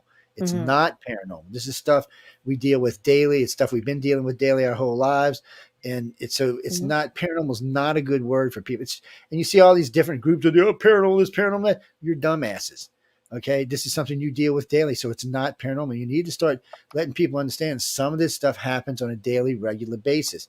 It does not make it paranormal. It makes it a normal event that's happening that we can't explain why it is, Mm. and so we mislabel a So it's just lot of things. it's an An unexplainable event. event, Is all yes, but right. we put the connotations Okay. by using that word on it. Hey, look, I'm all It's been about different words. commercialized though, but you have to It understand has, paranormal itself has become an industry. It's become commercialized. Like, I mean, when I started, I mean, I've been seeing stuff my entire life. I've had experiences my entire life. But, being I will say professionally in the field where I was more active in filming and things like that, um, it's been about like 2 decades, and it was still going strong before that, but now it's become so, yeah, sensationalized so-called and so TV. commercialized. Maybe people have just lost track of what it actually is. Yeah, well, that's true. Well, here's something I wouldn't wish on everybody. Around 10 years old, I used to have these wicked, horrible dreams, and it's one of the ways I learned how to control my dreams because of this. It's one of the things, I started having lucid dreams instead of regular dreams. Just I could dream in color, I could change my dreams. There's just a lot of things I learned about that really helped me through life. But by doing so, I picked up a gift or a curse. So starting around 12, I started seeing people die. Mm, Everyone was right, including my premonition. dad, including my mom. Every one of them was right on the money, Right, right. And the first two or three times you're thinking, well, that was just weird. After, and I always seen them in threes. It always comes to right. me in threes, and it always what happens within after the first, and it's within 2 or 3 years for the rest of them to go. And it's man, I wouldn't wish that on anybody. That is not because there's nothing you can do about it. You can tell the Right. individual, but it's not going to make any difference. Whatever it is fate. Or if you don't believe in fate, it's something else. But you can see it. I remember when I dreamt about my dad. I remember it was 2 years before he was diagnosed with cancer, and I told my mom, "You need to go." So she took him in. Of course, he had liver cancer, and then they found out it had spread to his blood, so he had blood cancer. There was nothing they could do for him, especially Mhm. back then. They just didn't have. Today, it might have been a difference, but it sucks. But the last 8 years, I've been free of it. Mm, So I don't know how or why or what it is. mhm, Or maybe just mhm. nobody I know is dying anytime soon, which is a plus. But the Um, dreams, one of the things we teach and we still teach is dream weaving. So if you're single, you're married, or you have somebody a secondhand dream weaving is a nice thing to learn. So you can once you learn how to get into somebody else's head, there's a lot of things you can do. One, you can change their dreams, you can see things, you can go places, you can help them get past things, they can help you get past things. So the reason that we start out with spouses or boyfriends and stuff like that, or girlfriends, is because you can ask in the morning, did you dream about this pink dragon? Or did you dream about this, that, or whatever it is? Could be because a lot of dreams are just stupid, random stuff. And you can ask. If the person looks at you funny and says yes, then you can go on with the rest of it. And what happens is after a while, you can connect with them on their dreams. You can open doors. You can change things for them. If they're having a hard time changing a dream, or if they're being psychic attached, you can actually stop that stuff for them. Mm-hmm. So dream weaving is something and that all became because I learned how to lucid dream and I learned how to control my own dreams. That I was love lucid dreaming. yeah, so that was just another gift that came along, and I Mm-hmm. started teaching it to friends of mine and stuff like that, and they use it But all the again, do time. you find, like for me, lucid dreaming was huge up until I had children, actually. And then it slowed right down. And now Yeah, a it's lot once of in a women tell while. me that, by the And I way. could do amazing things with lucid, like all Well, my I dreams. think I think for women, it's because when they have the children, the brain goes the other way. It says, "Okay, my feelers are now went Logic. out to my kids, Yeah. so that's Yeah. what That I'm makes sense. connected to now." Yeah, That and would for make men, it's a sense. little different. Sometimes they may connect to the kids, but a lot of times they'll just keep going on the same track. But Right. dream weaving is a great thing you can do with anybody, and there's no distance too Hmm. far or too short. Right. You can do it with a friend, and if you don't believe me, once you learn how to do it fairly well, you can set up sleep sessions with friends overseas and dream with Hmm. them. Right. It's a great thing to learn. It's Hmm. also I'll tell you something else. I shouldn't even bring this up, but if you get good at it, you can dream in your children's dreams. You can help them to control dreams. You can actually teach them how to control their dreams. You can also be there in a nightmare to stop the Hmm. bad thing. Right. So, and you can show them how they can pop up a sword to slay the dragon, or they can Hmm. come up whatever they needed to conquer that dream. Hmm. And let me tell you what, conquering dreams is a big thing because I really did until from age. It all started for me. I don't know what it was. I was having these wicked, horrible dreams. So I started replaying in the very beginning. I started replaying episodes of Star Trek through my head, the old Star Trek, the original Hmm. series. I would play them through my head, and that would distract me from the dreams. Then I realized I could change the episode of the Star Trek to how I wanted it to fit. So Hmm. once I realized that, I let myself go back to dreaming. Of course, the nightmares came back, but then I realized I could control the nightmare. Once I could control it, it was over with. It's not that I don't ever have a nightmare from time to time. I still do. Right. And But I control them for the most part. Not always though. If I'm sleeping really, really Mm. sound, really, really hard, like I've been out drinking or something like that, it doesn't always work. And Um, I'm gonna be you honest with people because I want people to know how it is. Okay, we're going to get to some more questions. Well, Uh, I own a network. We can go as long as we want, man. What you got to talk about? so, are so-called paranormal TV series fakes? Now, I imagine some are, like any type There's a of lot of them are TV fakes. show out there. Some are, some are not. I find a lot of the ones that are giving accounts of their stories are not so much because these are people talking about their experiences. I mean, do some of them, do producers sort of embellish things? Yes, absolutely, because that's what's called ratings. I say it all the time. If I had $1 for every time I had to yell out demon out of all the questions I'm asked, and they Yeah. keep saying, yeah, but it could be this, right? Yes, I guess so. Okay, so can we say it? Oh, I see. Okay. It's ratings. And It unfortunately for the is people ratings. in front of the camera, 8 times out of 10, they don't have what's called creative control. They don't have any power to do that. I cut back. I've turned down a lot of different TV series for that And, reason. I and you wasn't know in what? agreement Yeah. with what they wanted me to do. And you know what sucks for y'all is, and Michelle will know this. We will do sometimes 8, 9, 10 hours of stuff they'll ask us, and they'll put like 10 minutes up. You're like, what? Yeah. And then it's none of the good stuff. Oh no, it's none of the good stuff. It's whatever they think is good, not what you think is good. No, no, that ends up on the cutting room floor. But I'm like, wait a minute, man. Didn't I say this? Didn't I say this? Didn't it, I say this? What the is going on here? I know I get it, aggravated it about it. gets I very really do. frustrating because people don't realize when you're filming, like at least when you're sitting in the hot seat being interviewed, it's very repetitive. And it's just you go, you go, you go, you go. I could give 5 answers to one question. They're always going to go for the most dramatic. But with investigative shows, again, you can be at a location. Everything you see is the best stuff out of probably 24 to 48 hours, if not more, of filming.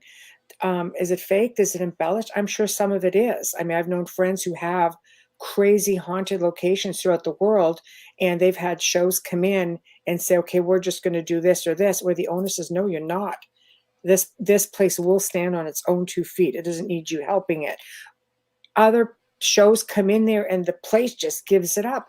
But even when you're doing a normal investigation, the chances that you're always going to get something is like maybe 15%. You may as well just sit there hunkered down with a good coffee or hot chocolate and just And come wait out of New because Orleans, it'll be 100%. yeah, well, see, some locations deliver. I've had locations like that where I can go in and say definitively, yes, it was a paranormal experience. For example, Hoya Baciu Forest.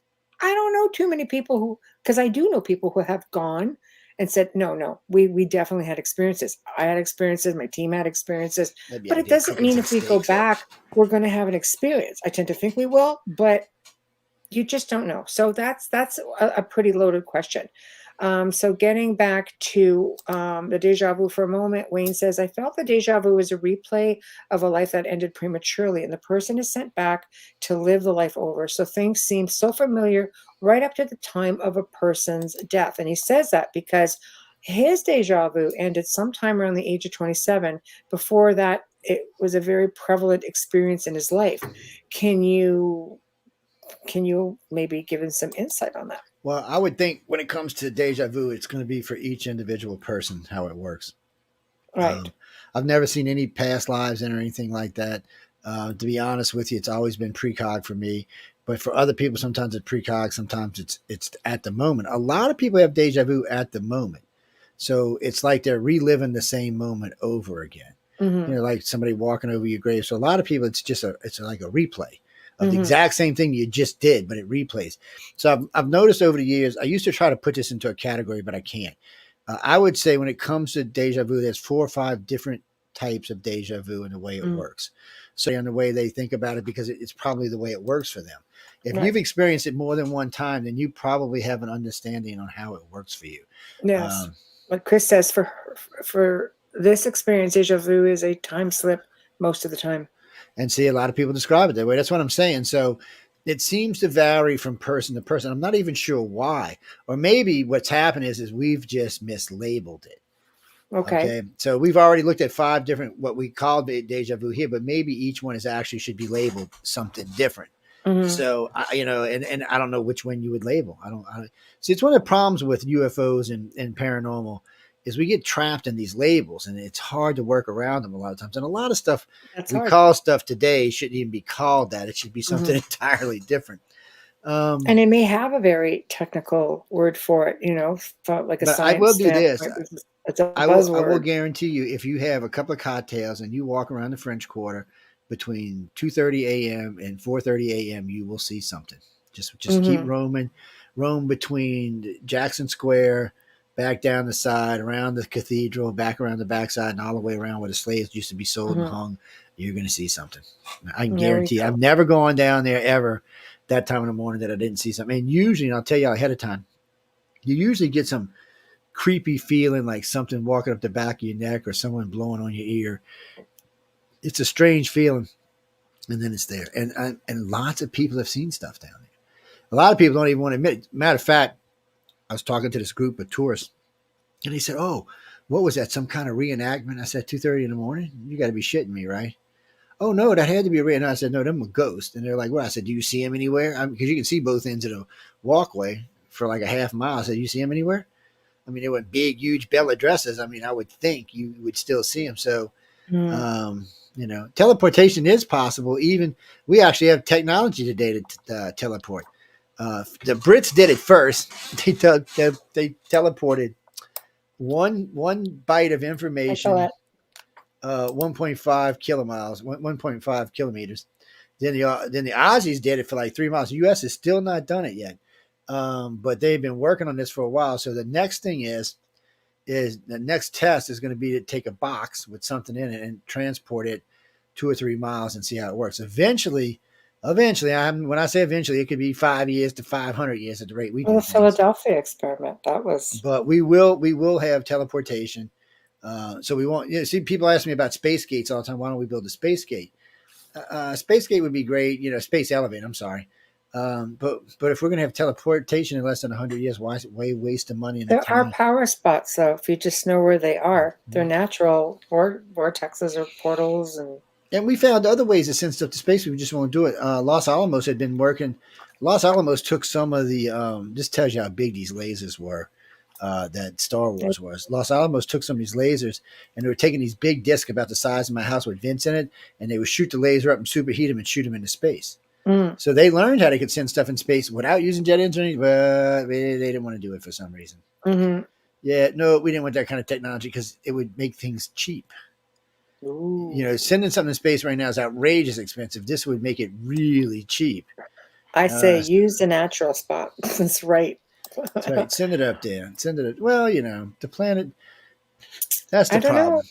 You It's can't. there. A It's lot of there. where the natural spots are in countries we're not allowed in, But or we don't have good relationships with. let's look at it this It way is all about the also. money. Let's look at it this way. Look at when we did the show on time travel. Do you remember that woman who woke I up spent one three day? weeks out there, Mary. I'm sorry. Go ahead. Woke up one day and all of a sudden she was in a whole other time, and she still has a reward out for anybody who can help her get back to her life. She woke up in a different time in the same apartment that looked Mm, different, wearing a different pair of pajamas, and her fiance of 7 years nowhere to be found. that sounds like a gray or reptilian f up or a human f up. Well, See, they pull you out of yeah, time now when they do abductions now, and because of the loss of time, they pull you out of time now. So when they put you back, mm, they try to put you back like 10 minutes before, 10 minutes after they take right. you, so there's no missing time. But they can make boo boos, and we know over the years we've seen lots of boo boos from the Greys, like flopping the two wives out to the wife in New York and the wife in. I can't even imagine Why give when me a this girl meaning to woke up. the Yeah, word I can't. wife swap? This girl wakes up in California. She looks Sorry, over my bad. and she sees she's in bed with some guy that's not her husband. So she's screaming. I'm feeling sorry for the guy. She's screaming, kicking, beating on him. He finally gives her the phone because she's going to call the police. And then she calls her number, and her husband answers the phone. He looks over, and there's a woman sleeping next to him that's not her. They flop lies. The Greys just It's like I'm saying, a whole other they meaning just to gave it the wife wrong way. swapping with And one of the yeah I boundaries. know. And then one of my favorite ones is this girl in I forgot the name of the city in Japan. Woke up one morning wearing these little pink drawers and this little pink top, and she was freaked out because when she went to bed, she was wearing a t-shirt and drawers. Then she noticed she went to go get redressed because she couldn't figure out how she got dressed like that, and she noticed there was a name and number on the underwear. So she called it.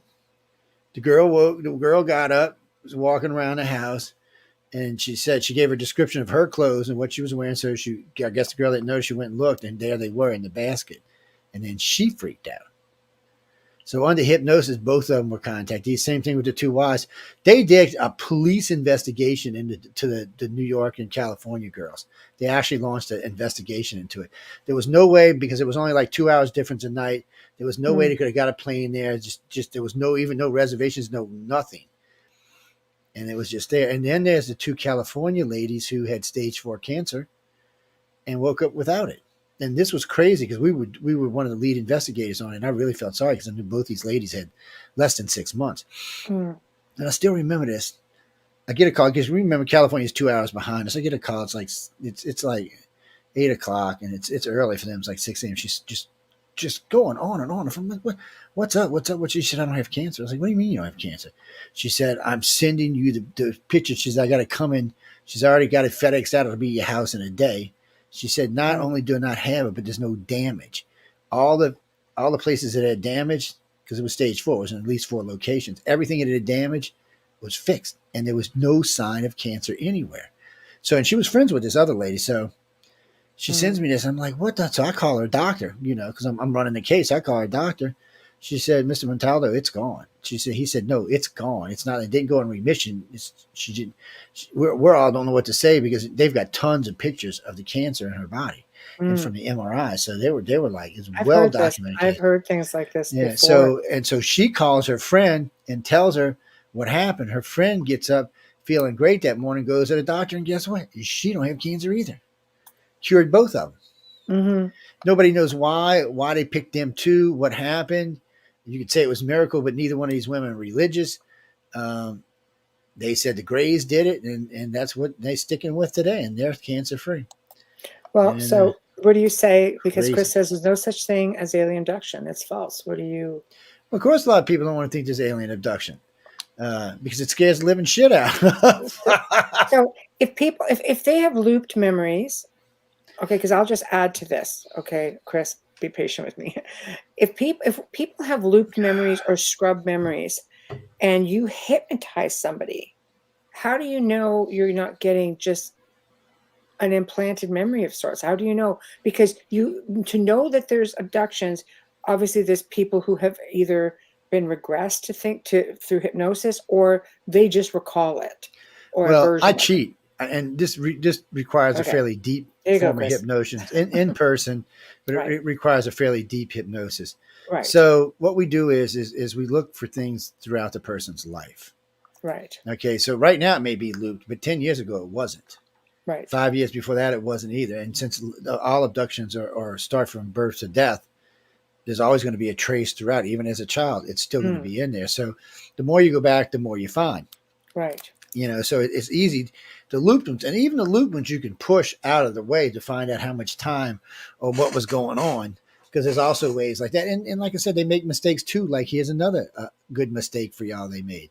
So Lynn and I were in Pensacola, Florida, having dinner with Mm, two contactees. All right, it was midnight, 12:30. We had just taken a picture. We did a group picture. We had the person at the restaurant take the picture. We all had a great dinner, had a great time, had nice cocktails. And I said I'd meet him around 10 before I left to come home. So 6 o'clock in the morning, my phone is just ringing off, and I wouldn't answer. They started calling the damn hotel phone. I'm like, what the hell? So I'm thinking it's a family thing. Something happened in the family. I pick up the phone. They're both screaming. Like, ah. I'm like, what? You got to come over. You got to come over. I'm like, all right, all right, all right. So I go to the house. I get there.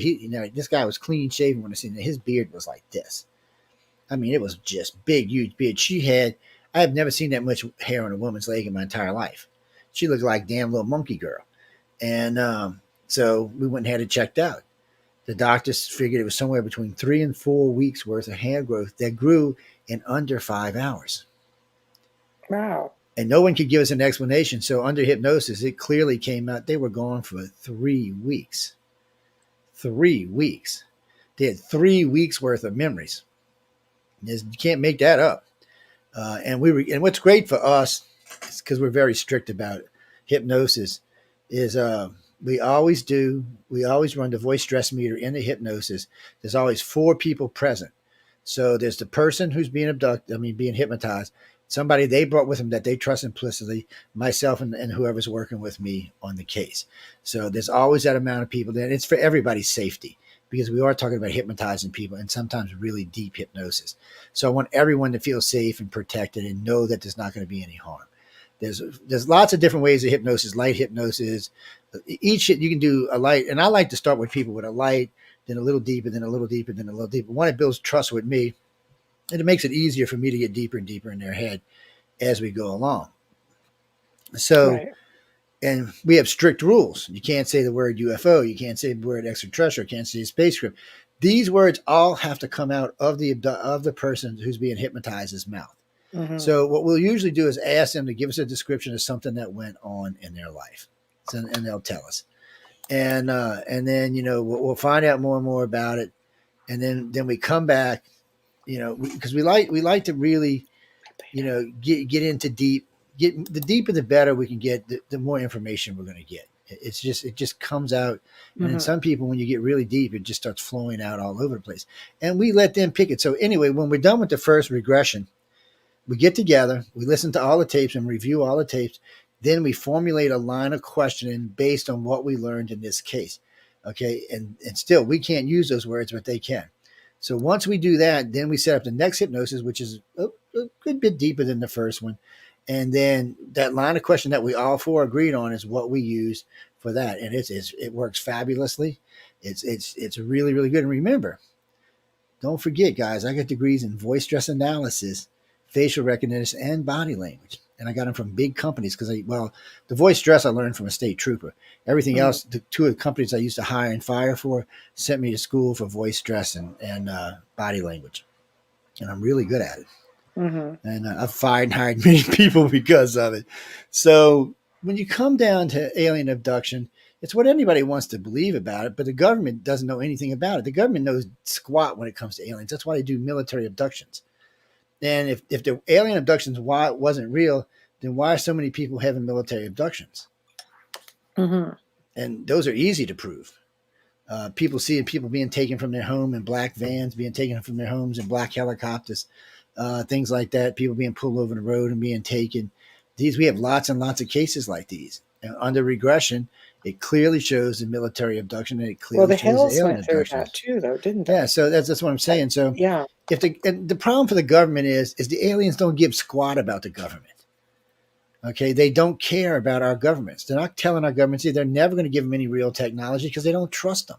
But Right. we're not, because they're not, the aliens aren't worried we're going to use the technology against them. They're worried we're going to use it against the Russians or the Chinese Right. or somebody else. Right. That's what they're worried about. So they're not going to give Mhm. us that kind of stuff.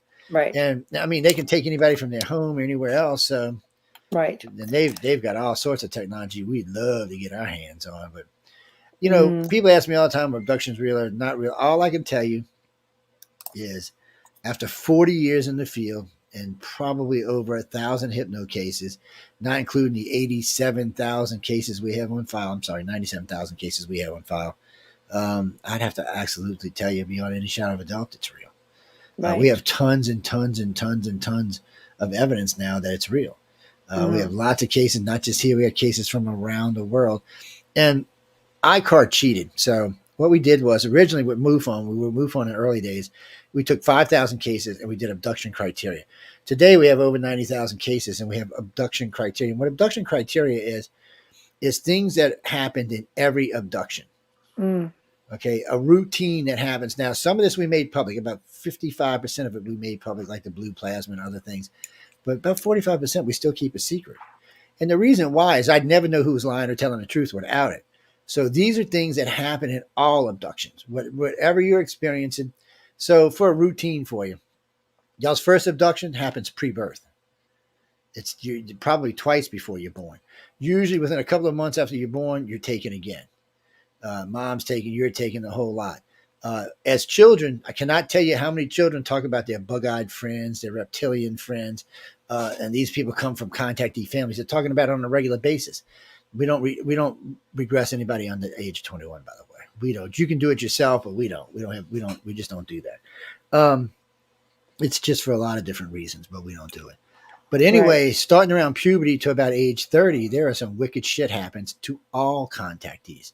And most people will never remember that. And most people should never want to remember it. It's horrible. Mm. But starting around 30, it starts. It starts into a different way. And 40 and 50 and 60, it changes. But what happens for some people, if they've gotten to a point where they're into the line at that point, say age 35, they quit abducting them. But they will come back and take their children and their grandchildren and their great grandchildren It's and a stuff like lineage that. thing for sure, It like is a family lineage thing. lines and things. Yeah, And absolutely. right now, we are the only organization that has 6 generational cases, probably about 25 generation cases, and God knows how many fourth generation. What we're talking about is great great grandmother to great great granddaughter, and they're all contactees, and we have the whole line. So we've had all of them. They've all been regressed. They've all given their stories. You just can't get information like that. This is like Hitler stuff. The stuff he would have loved to be doing. Mm. And what we find out is, under hypnosis, or not even under hypnosis, a lot of times, they are things that happens to all of them, to Mm-hmm. each and every one of them. And it happens to all contactees and all abductees. Whether you're one of the ones who think you're there to help or peace, love, and light or whatever, there are Mm-hmm. certain things that are going to happen to you no matter what. You just And can't escape. And that's how we know what's real and what's not real.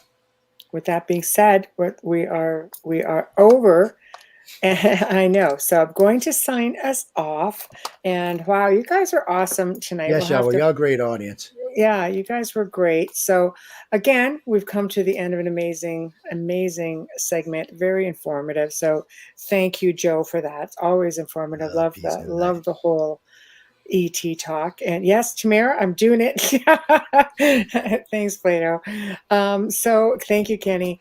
So big thank you, of course, to Joe for answering and addressing comments. We really appreciate that. Big thank you, Folgers Coffee. I'm going to get in Huge all thank y'all's head, you, give y'all Dr. funny Snick, Justin dreams. Snicker. Big thank you, Steve McGinnis. Wherever you guys are watching, whichever platform, please show us some support. Like us, follow us, subscribe to us, whatever the case may be. We appreciate you for it, and be sure to watch out for us on Roku. As Joe mentioned, we are going to be on Roku. We are there now. We're going to be pretty much live in the next little while, next few days. So please check us out.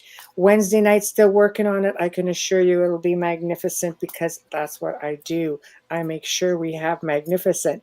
Thursday night, I'm really looking forward to this one with Philip Kinsella. He's going to be discussing his new book, Sky Crash, and he's basically had a lot of experiences with reptilians and things of that nature. His brother Ronald has been on the show. Just amazing content. You guys are not going to want to miss that. So in the meantime, guys, look at Joe's already peeling his clothes off. Oh no, So- she said, do some Chippendales for you. I'll tip you. I'm like, shh, shh, shh. Here we go. Here we go. So Thank you. No. Y'all guys are great, by the way. I love Michelle's audience. yes, Y'all are great. thank you guys all.